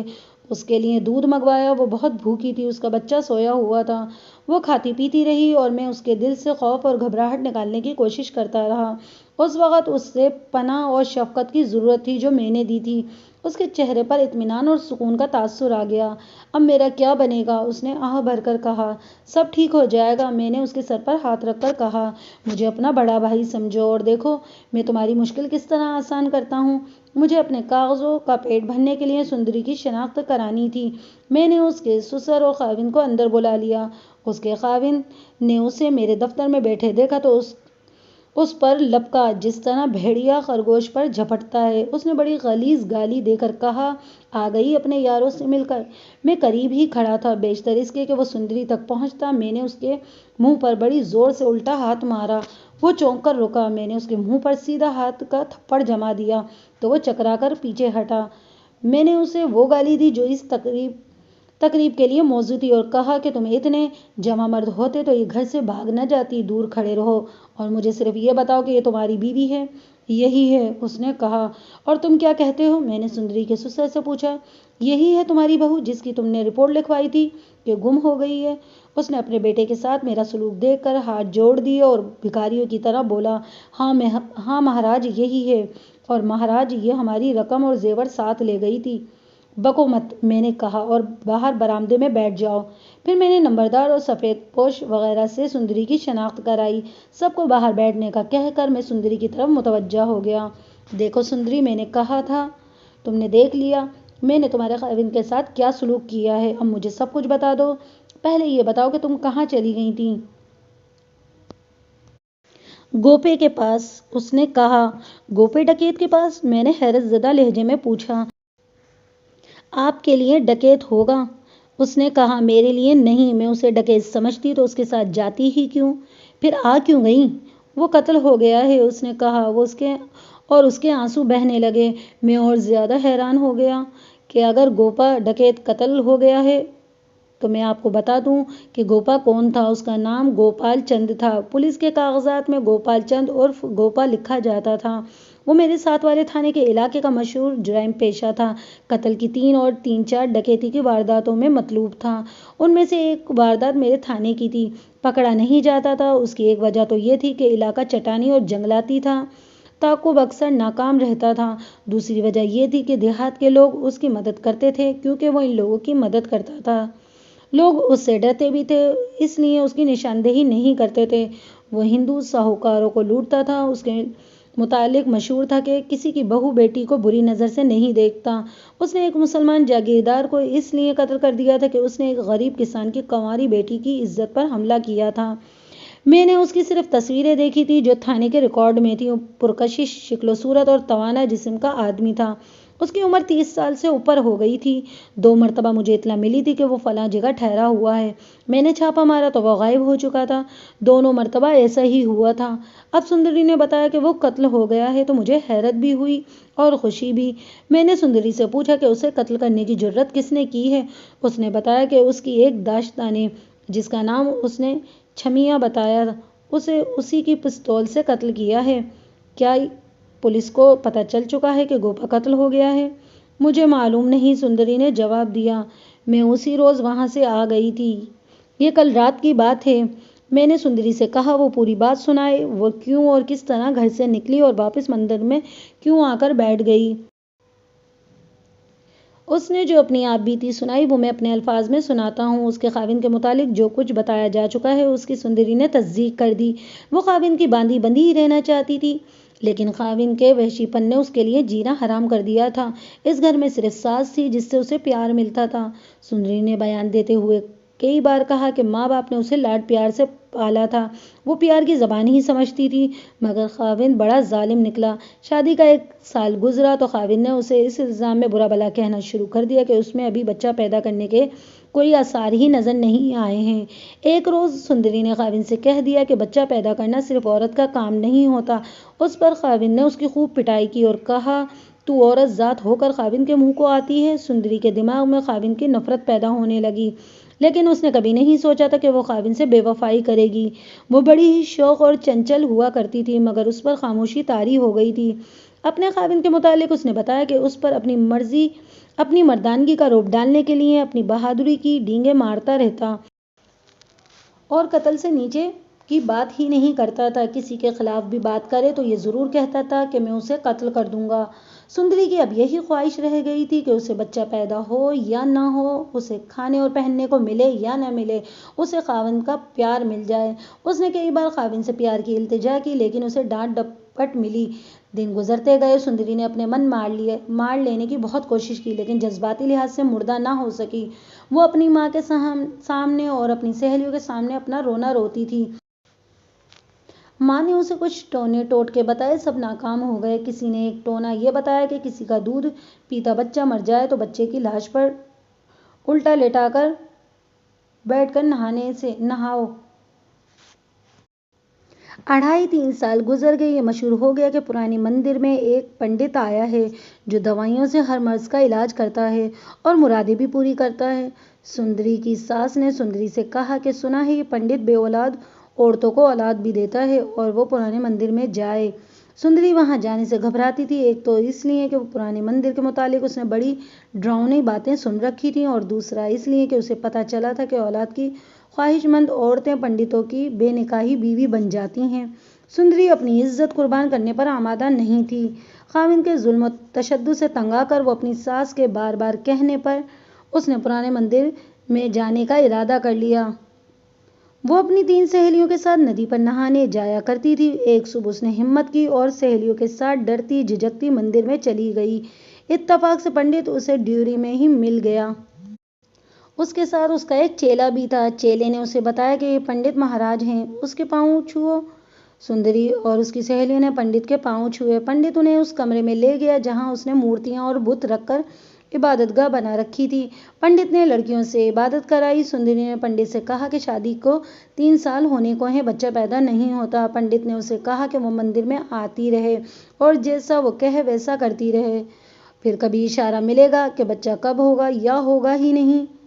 پنڈت نے کچھ بڑبڑا کر اس کی آنکھوں میں دیکھا اور اسے یقین دلایا کہ بچہ پیدا ہوگا۔ مختصر یہ کہ پنڈت نے ایسی باتیں اور ایسی اداکاری کی، سندری پر اس کا جادو چل گیا۔ پنڈت نے اس پر تاثر پیدا کیا کہ وہ واقعی پہنچا ہوا پنڈت ہے اور اس کے دل میں دنیاوی کوئی لالچ نہیں ہے۔ سندری دوسرے تیسرے دن مندر جانے لگی۔ پنڈت نے اس پر ایسی شفقت کی کہ وہ پنڈت کے ساتھ دل کی باتیں بھی کرنے لگی۔ اس نے پنڈت سے کہا کہ اس سے بچے کی اتنی خواہش نہیں جتنے پیار کی ہے، اس کے لیے پیار کی بجائے دھتکار رہ گئی ہے۔ پنڈت نے اسے کہا کہ پیار بھی مل جائے گا اور بچہ بھی، ہندو تو ہم پرست تو ہوتے ہیں۔ پنڈت نے سندری کی اس کمزوری سے فائدہ اٹھایا اور ایک روز اسے سہیلیوں سے الگ کر کے کہا کہ اس نے اس کی جنم کنڈلی نکالی ہے، اس سے اسے پتہ چلا ہے کہ اس کے نام کوئی اور خاوند لکھا ہوا ہے۔ اگر سندری کے ماں باپ کسی پنڈت سے پوچھ کر اس کی شادی کرتے تو وہ انہیں ضرور بتا دیتا کہ اس کی شادی اس آدمی کے ساتھ نہ کی جائے، کیونکہ دونوں کے ستارے الگ الگ ہیں۔ سندری کے لیے یہ اطلاع بہت بری تھی۔ اس نے علاج پوچھا، اپنی بدنصیبی کا توڑ پوچھا۔ پنڈت نے اسے بتایا کہ ستاروں کے راستے نہیں بدلے جا سکتے، اگر وہ اسی خاوند کے پاس رہی تو اس کی زندگی روز بروز تلخ ہوتی جائے گی۔ تاہم پنڈت نے کوشش کا وعدہ کیا۔ مختصر یہ کہ سندری پوری طرح پنڈت کی باتوں میں آ گئی تھی اور ایک صبح پنڈت نے اسے اپنے کمرے میں بلایا۔ وہاں ایک آدمی بیٹھا تھا جس کا سر، چہرہ اور کندھوں پر سیاہ کپڑا پڑا ہوا تھا، اس کی صرف آنکھیں نظر آئی تھیں۔ پنڈت نے سندری سے کہا، دل سے خوف نکال دو، ستاروں کا چکر ہے، تمہارا ستارہ صحیح ستارے کے پاس آ گیا ہے۔ انسان بڑی بے بس چیز ہے، اپنے ہاتھوں برباد ہوتا ہے۔ میں نے ستارے ملا دیے ہیں، دل کو مضبوط کرو، ڈرو مت، دیوی نے جو مجھے دکھایا ہے وہ میں نے تیرے آگے کر دیا ہے۔ اس دوران نقاب پوش نے نقاب اتار دیا، وہ مسکرا رہا تھا، وہ ایسا چہرہ تھا کہ جو سندری کو بہت اچھا لگا۔ پنڈت کمرے سے نکل گیا، سندری ڈر سی گئی۔ نقاب پوش نے اسے کہا کہ مجھ سے ڈرو نہیں، اگر جانا چاہتی ہو تو چلی جاؤ، مجھے کہو میں چلا جاتا ہوں، مجھے تمہارے جسم کے ساتھ کوئی دلچسپی نہیں ہے، دل میں تمہارا پیار لے کر آیا ہوں۔ تم کانٹوں میں پڑی ہوئی تھی، کہو تو اٹھا کر پھولوں کی سیج پر رکھ دوں، نہیں تو میں بھی کانٹوں پر پڑا رہوں گا۔ سندری نے مجھے بتایا کہ وہ کسی کے منہ سے پیار کے 2 بول سننے کو ترس گئی تھی۔ پنڈت کی باتوں کا بھی اثر تھا، اسے اس آدمی کی باتیں اتنی اچھی لگی کہ وہ اسے اچھا لگنے لگ گیا۔ اس نے بری نیت کا اظہار نہیں کیا تھا۔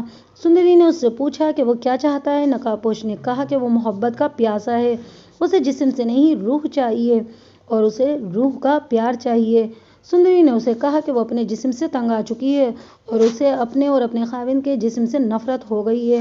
نقاب پوش کا جادو چل گیا، اس نے کہا وہ زیادہ دیر نہیں رک سکتا، پھر کبھی آئے گا اور جب آئے گا پنڈت سندری کو بتا دے گا، اور جب چلا گیا تو سندری کو یوں افسوس ہوا جیسے اسے بچہ مل گیا تھا اور وہ مر گیا ہو۔ اس نے اپنی سہیلیوں سے ذکر نہ کیا۔ اس کے بعد یہ نقاب پوش تیسرے چوتھے روز اس سے ملنے آتا رہا۔ وہ ندی سے جلدی فارغ ہو کر مندر چلی جاتی۔ نقاب پوش اس کے ساتھ پیار کی ترسی ہوئی باتیں کرتا۔ سندری نے اسے اپنے خاوند کی باتیں بتا دیں۔ نقاب پوش نے اس کے ساتھ ابھی تک کوئی بیہودہ بات نہیں کی تھی۔ سندری اسے سچا پیار کا پیاسا سمجھتی تھی۔ ایک روز سندری اس کی گود میں گر پڑی جیسے اسے خاوند کے ظلم و تشدد اور وحشی پن سے پناہ مل گئی ہو۔ ظالم اور کھوکھلے جسموں والے خاوندوں کی بیویاں ایسی ہی پناہیں ڈھونڈتی رہتی ہیں، بعض ہمت کر کے پناہ ڈھونڈ لیتی ہیں اور بعض 4 دیواری کے قید خانے میں بند کڑتی رہتی ہیں۔ سندری نوعمر لڑکی تھی، مظلوم اور مجبور تھی، ترسی ہوئی تھی۔ اس نے نقاب پوش کی گود میں گر کر اپنا آپ اس کے حوالے کر دیا اور اس ملاقات کی یادگار میں یہ 3-4 ماہ کا بچہ تھا جو میرے دفتر میں گہری نیند سویا ہوا تھا۔ میں نے گوپے ڈکیت کی فوٹو کاغذات میں سے نکال کر سندری کے آگے رکھ دی اور پوچھا، یہی ہے تمہارے بچے کا باپ؟ اس نے پھٹی پھٹی نظروں سے گوپے کی تصویر دیکھی، پھر حیرت سے کھلی ہوئی آنکھیں میرے چہرے پر گاڑ دیں۔ اس کی آنکھوں سے آنسو بہنے لگے، اس کا سر جھک گیا۔ کچھ دیر بعد اس نے سر اٹھایا اور بھیک مانگنے کے لہجے میں بولی، یہ تصویر آپ کیا کریں گے؟ مجھے دے دیں۔ اس نے مجھے بتا دیا تھا کہ میری تصویر تھانے میں موجود ہے۔ اس نے یہ بھی کہا تھا کہ پولیس کی رائفلیں اور پستولیں مجھے ڈھونڈ رہی ہیں، مجھے مرنا ہے، پولیس کی گولی سے یا پھانسی کے تختے سے۔ اس نے یہ بھی کہا تھا کہ میں مر گیا تو تمہیں میری لاش نہیں ملے گی، کسی تھانے دار کے پاس چلی جانا اور میری تصویر کی بھیک مانگنا، کوئی تھانے دار دل والا ہوا تو تمہیں تصویر دے دے گا، میں تمہیں تصویر دے دوں گا۔ میں نے جھوٹا وعدہ کیا، میں اسے یہ تصویر نہیں دے سکتا تھا، یہ سرکاری ریکارڈ کی تصویر تھی۔ یہ لڑکی اب کیا خواب دیکھ رہی تھی، اس کی قسمت اور مستقبل پر سیاہ کالی مہر لگ چکی تھی۔ اس نے چوری کا ارتکاب کیا تھا، اسے جیل جانا تھا، اس کے بعد اس کا ٹھکانہ کسی عصمت فروش کوٹھا یا کوئی آشرم تھا۔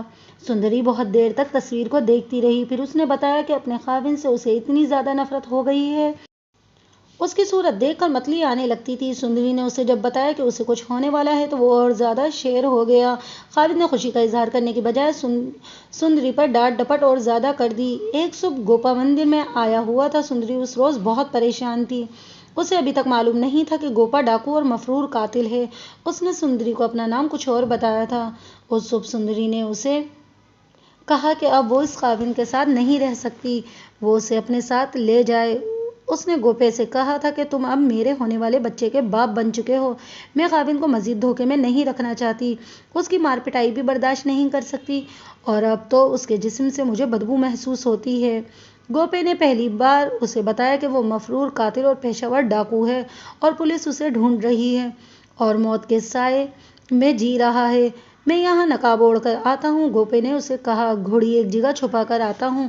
اس مندر میں ایک روز ذرا سستانے رک گیا تھا، پنڈت سے گپ شپ ہوتی تو پتہ چلا کہ یہ مذہب کا شیدائی نہیں، شکاری اور نوسر باز ہے۔ اس کے ساتھ میری دوستی ہو گئی، اس نے بتا دیا کہ میں کون ہوں، اسے میں نے کچھ رقم دی اور یہ بھی کہا کہ یہ مندر میرے چھپنے کے لیے ہے اور مال چھپانے کے لیے نہایت اچھا ہے، اگر پنڈت نے مجھے کبھی دھوکہ دیا تو میں اسے زندہ نہیں رہنے دوں گا۔ یوں سمجھ لو کہ پنڈت میرا ساتھی بن گیا تھا، اگر میں شریف آدمی ہوتا تو تمہیں خود کہتا اس خاوند کو پھینکو اور چلو میرے ساتھ، لیکن سندری میں تمہیں ایک قاتل اور ڈاکو کی بیوی نہیں بننے دوں گا۔ میرے لیے عورتوں کی اور تم جیسی جوان اور خوبصورت عورتوں کی کمی نہیں، مجھے روپے پیسے کا بھی لالچ نہیں، مجھے سچے پیار کی ضرورت تھی۔ میں نے پہلے روز تمہیں دیکھا تو تمہیں ایک خوبصورت شکار سمجھا، لیکن تم سے باتیں ہوئیں تو میرے دل نے کہا یہ لڑکی جسم نہیں روح ہے جسے تم ڈھونڈ رہے ہو۔ میں جسموں سے کھیلتا رہا ہوں سندری، میری روح پیاسی رہی ہے، تم نے یہ پیاس بجھوا دی اور میں نے محسوس کیا کہ میں تو بہت ہی کمزور آدمی ہوں، تم سے پہلے مجھے عورتیں ملتی رہی ہیں، تمہارے وجود میں مجھے پہلا پیار ملا، میں تمہیں اپنے ساتھ نہیں لے جاؤں گا، میں قاتل ہوں، ڈاکو ہوں اور راہزن ہوں، میں تمہیں ذلیل و خوار کرنے کے لیے اپنے ساتھ نہیں لے جا سکتا۔ سندری نے مجھے بتایا کہ اس کے منہ سے یہ اعتراف سن کے کہ وہ ڈاکو اور قاتل ہے، سندری پر کچھ اثر نہ ہوا۔ میں تو ایسے محسوس کرتی تھی جیسے اس کے جسم کا حصہ بن گئی ہوں جو کاٹا نہیں جا سکتا۔ مجھے سندری کے یہ الفاظ آج تک یاد ہیں اور اس کے پیچھے پڑی رہی کہ وہ اسے ساتھ لے چلے۔ سندری نے اپنی سہیلیوں کو نہ بتایا کہ وہ پنڈت کے کمرے میں کسی آدمی سے ملتی ہے۔ اس نے مجھے بتایا کہ گوپے نے پنڈت سے کہا تھا کہ وہ اس لڑکی پر ہاتھ رکھنے کی کبھی جرات نہ کرے۔ ایک بار گوپے نے سندری کو بتایا تھا کہ وہ ڈاکو باپ کا بیٹا نہیں، نہ وہ پیدائشی ڈاکو ہے، وہ ایک غریب باپ کا بیٹا ہے۔ اس کی عمر اس وقت 16-17 سال تھی، اس سے 2 سال چھوٹی ایک بہن تھی۔ وہ بھوپال میں ایک جنگل میں رہتے تھے، اس کا باپ جنگل کا ایک ٹھیکیدار کا ملازم تھا، اس کی ماں بھی جنگل میں عورتوں کے ساتھ کام کرتی تھی، وہ خود بھی باپ کے ساتھ روزمرہ اجرت پر کام کرنے لگا تھا۔ اس کی بہن جس کی عمر 14-15 سال تھی بہت خوبصورت لڑکی تھی۔ جنگل کے ٹھیکیدار نے اسے اپنے ہاں بلایا اور وہ واپس آئی تو رو رہی تھی، ٹھیکیدار نے اسے بے آبرو کیا تھا۔ گوپے کا خون کھول اٹھا، اسے مزدوروں نے کہا کہ وہ ان ٹھیکیداروں کا کچھ نہیں بگاڑ سکتا، اگر اسے عزت کا اتنا ہی خیال ہے تو جنگل سے نکل جائے اور شہر میں کہیں جا کر محنت مزدوری کرے۔ گوپے کی غیرت نے اسے باولا کر دیا تھا اور وہ ٹھیکیدار پر حملہ آور ہوا۔ بھوپال ایک ریاست تھی جہاں نواب کا قانون چلتا تھا۔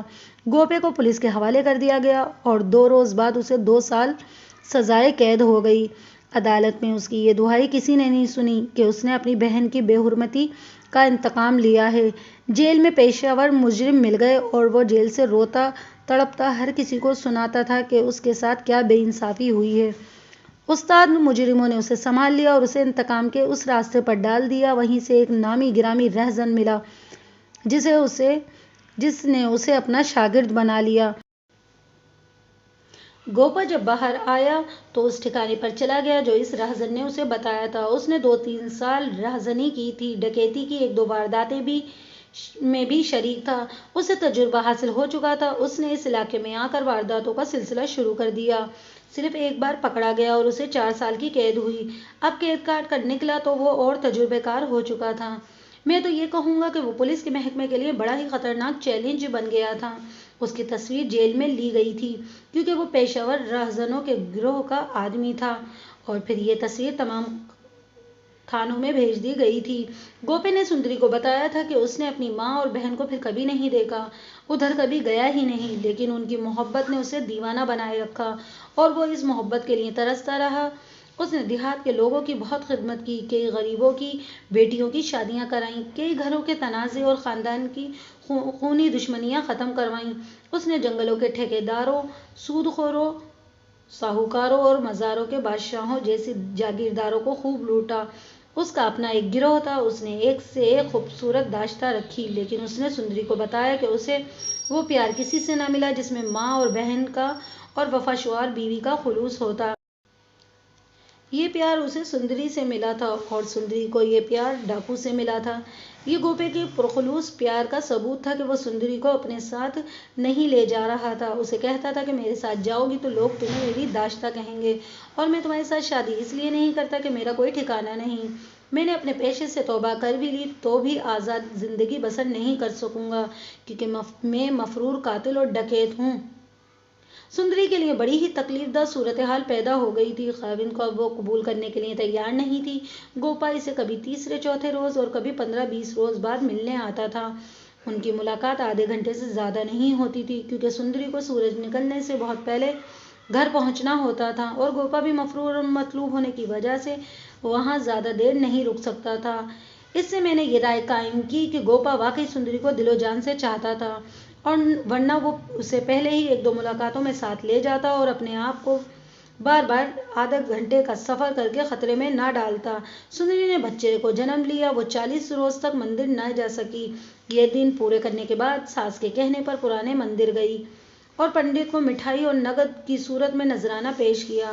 سندری کے خاوند کی گردن اور زیادہ تن گئی تھی کیونکہ وہ بچے کا باپ بن چکا تھا۔ سندری نے کئی بار سوچا کہ اسے بتا دے کہ یہ بچہ اس کا نہیں، لیکن وہ بتا نہ سکی کیونکہ وہ اسے قتل کر دیتا۔ گوپے سے ملاقات ہوتی تو اس نے کہا کہ وہ بچہ دیکھنا چاہتا ہے۔ اگلی ملاقات کا دن مقرر ہوا۔ سندری ساس کی اجازت سے بچے کو پرانے مندر لے گئی۔ گوپے نے اپنا بچہ دیکھا تو اسے اٹھا لیا۔ سندری نے بتایا کہ بچے کو دیوانہ وار چومتے ہوئے اس کے آنسو نکل آئے تھے۔ وہ بچے کو اپنے سے جدا نہیں کر رہا تھا، لیکن مجبوری تھی۔ اس نے جاتے ہوئے سندری کو کہا کہ اب وہ ہر ملاقات پر بچے کو ساتھ لایا کرے۔ اگلی ملاقات کا دن مقرر ہوا۔ اب گوپے کی جذباتی حالت اور زیادہ بری تھی۔ بچے نے اسے جذباتی بنا دیا تھا۔ ایک روز گوپا نے سندری سے بے تاب ہو کر کہا کہ وہ بچہ اسے دے دے یا اس کے ساتھ چلی چلے۔ وہ اب بچے کے بغیر نہیں رہ سکتا۔ یہ تو ہو ہی نہیں سکتا تھا کہ سندری اپنا بچہ اس کے حوالے کر دیتی۔ وہ اس کے ساتھ جانے کے لیے تیار ہو گئی۔ گوپا نے اسے رات کا وقت بتایا۔ پنڈت اس کے ساتھ پوری وفاداری کرتا رہا۔ 1.5 سال سے زیادہ عرصے تک اس نے اپنے ساتھیوں کو بھی پتہ نہ چلنے دیا تھا کہ یہاں ایک نامی گرامی ڈاکو آتا ہے جسے پکڑوا دیا جائے تو انعام ملے گا۔ اب گوپے نے اسے بتایا کہ وہ فلاں رات سندری کو لے جانے کے لیے آئے گا۔ پنڈت نے سندری کو بتایا وہ کس راستے سے مندر آئے۔ یہ محض اتفاق تھا کہ جس رات سندری کو گھر سے نکلنا تھا اس رات اس کا خاوند گھر سے غیر حاضر تھا۔ سندری نے اپنی چارپائی صحن میں بچھائی اور آدھی رات کو جب سب گہری نیند سو گئے تو سندری اٹھی۔ اسے معلوم تھا ٹرنکوں کی چابی کہاں پڑی ہے۔ اس نے چابیاں اٹھائیں، ایک ٹرنک سے اپنا اور اپنی ساس کا زیور سمیٹا، دوسرے ٹرنک سے 2000 روپے کی تھیلی اٹھائی، باہر آ کر بچے کو اٹھایا اور نکل گئی۔ گوپا مندر میں آ چکا تھا۔ سندری نے اسے رقم کی تھیلی اور زیورات کی پوٹلی دی تو اس نے غصے سے کہا، یہ تمہیں کس نے کہا تھا ساتھ لانے کو؟ مجھے تمہاری اور تمہارے بچے کی ضرورت ہے۔ سندری نے کہا، میں کسی اور طریقے سے اپنے خاوند سے انتقام نہیں لے سکتی تھی، میں یہ مال انتقاماً لائی ہوں۔ گوپے نے کہا، انتقام لینا تھا تو یہ میرا کام تھا، میں اپنے طریقے سے لیتا، تمہاری سسرال میں ایک سوئی بھی چھوڑ کر نہ آتا، تم کہتی تو تمہارے خاوند کو بھی قتل کر آتا۔ گوپے نے روپوں کی تھیلی پنڈت کو دے دی اور اسے کہا کہ یہ اس کا حق ہے۔ سندری نے زیوروں سے 2 کڑے جو اس کی ساس کے تھے اور ایک انگوٹھی پنڈت کو دے دی، کہنے لگی، یہ اس کی طرف سے نذرانہ ہے۔ دونوں ایک ہی گھوڑے پر سوار ہو کر چلے گئے۔ سندری نے 20-21 میل دور کے ایک گاؤں کا نام بتایا جہاں گوپا اسے لے گیا تھا۔ یہ جنگل اور چٹانوں میں ایک گاؤں تھا جو دوسرے تھانے کی حدود میں تھا۔ وہ ایک مکان میں چلے گئے جو آباد تھا۔ کمرے میں 2 پلنگ تھے۔ گوپا نے سندری کو سو جانے کو کہا اور یہ بھی کہا کہ وہ اس کے ساتھ باقاعدہ شادی کرے گا۔ سندری کو معلوم نہ ہو سکا کہ گوپا کہیں چلا گیا ہے یا دوسرے کمرے میں سویا ہے۔ دوسرے دن اس کے کمرے میں آیا۔ سندری نے اس سے پوچھا یہاں اس کے پکڑے جانے کا خطرہ تو نہیں ہے؟ اس نے بتایا کہ اس گاؤں میں اس کے اپنے آدمی رہتے ہیں اور اس کے اس گروہ کے اس گاؤں پر اتنے احسان ہیں کہ کوئی ایسی ویسی اسے دھوکہ نہیں دے سکتا۔ اس کے علاوہ گوپا نے اسے کچھ نہیں بتایا، البتہ اسے یہ کہا کہ کوئی عورت اس سے پوچھے کہ تم کون ہو تو کہنا گوپا ساتھ لایا ہے۔ سندری یہیں کی رہنے والی تھی۔ وہ مکان کے صحن میں جاتی تھی۔ وہاں ایک ادھیڑ عمر عورت تھی جو سندری کی دیکھ بھال کرتی تھی۔ اس کے 3-4 آدمی بھی مکان کے اندر باہر آتے جاتے تھے۔ سندری بہت خوش اور مطمئن تھی۔ گوپا کہیں چلا گیا تھا۔ وہ 3 دن سے مستقل غائب تھا۔ اس پر سندری کو اتنا بھروسہ تھا کہ اس نے کسی سے بھی نہ پوچھا کہ گوپا کہاں چلا گیا ہے۔ اس کی خاطر تواضع ہوتی رہی۔ گوپا آ گیا۔ اس نے سندری سے پوچھا کہ گھر میں جو عورت ہے اس کے علاوہ کوئی عورت تو نہیں آئی؟ سندری نے اسے بتایا کہ کوئی عورت نہیں آئی۔ گوپا نے اسے کہا کہ شاید ایک جوان عورت کسی وقت آ جائے۔ اس کا نام چھیما ہے۔ وہ بڑے غصے والی عورت ہے۔ اگر واہی تباہی کہے تو خاموشی سے سن لینا۔ سندری نے اس سے پوچھا وہ کون ہے اور کیوں آ کر واہی تباہی بکے گی؟ گوپے نے اسے بتایا کہ چھیما اس کے پیچھے اپنے گھر سے نکل آئی تھی۔ 1 سال سے اس کے ساتھ ہے لیکن اس نے چھیما کے ساتھ ابھی باقاعدہ شادی نہیں کی۔ چھیما اس سے کہتی رہتی ہے کہ وہ اس کے ساتھ باقاعدہ شادی کر لے اور گوپا اس سے کہتا رہتا ہے کہ ہم میاں بیوی کی طرح رہتے ہیں، شادی کی کیا ضرورت ہے؟ سندری کے بیان کے مطابق گوپا سندری سے شادی کرنے کا فیصلہ کر چکا تھا۔ اگلی صبح چھیما آ گئی۔ سندری نے بتایا کہ اس کا قد لمبا اور جسم بہت خوبصورت تھا اور شکل و صورت کی بھی بہت اچھی تھی۔ اس کا رنگ گلابی سا ہے اور آنکھیں شربتی۔ وہ سخت غصے کی حالت میں تھی۔ گوپا اور سندری الگ الگ پلنگوں پر بیٹھے ہوئے تھے۔ سندری کو یہ معلوم نہیں تھا کہ وہ کہاں سے آئی تھی۔ اس نے کمرے میں آ کر سندری کی طرف اشارہ کیا اور بولی اسے لائے ہو؟ یہ مجھ سے زیادہ خوبصورت اور جوان ہے نا؟ مجھے پتہ چل گیا ہے تم اس کے ساتھ شادی کرو گے اور مجھے ٹالتے رہو گے۔ چھیما گوپے نے اسے کہا میں تمہیں کہہ چکا ہوں کہ میری جان چھوڑو، جتنی رقم مانگو گی دے دوں گا۔ میں تمہارے پیچھے گھر سے نکلی ہوں۔ چھیما نے کہا شیامے کے ساتھ اس وقت شادی کروں گی جب تم مر جاؤ گے۔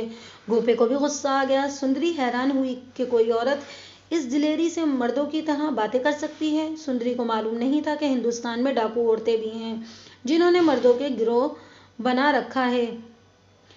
گوپا غصے سے بولا تو چھیما اور زیادہ بھڑک اٹھی۔ گوپے نے اسے دھتکارا۔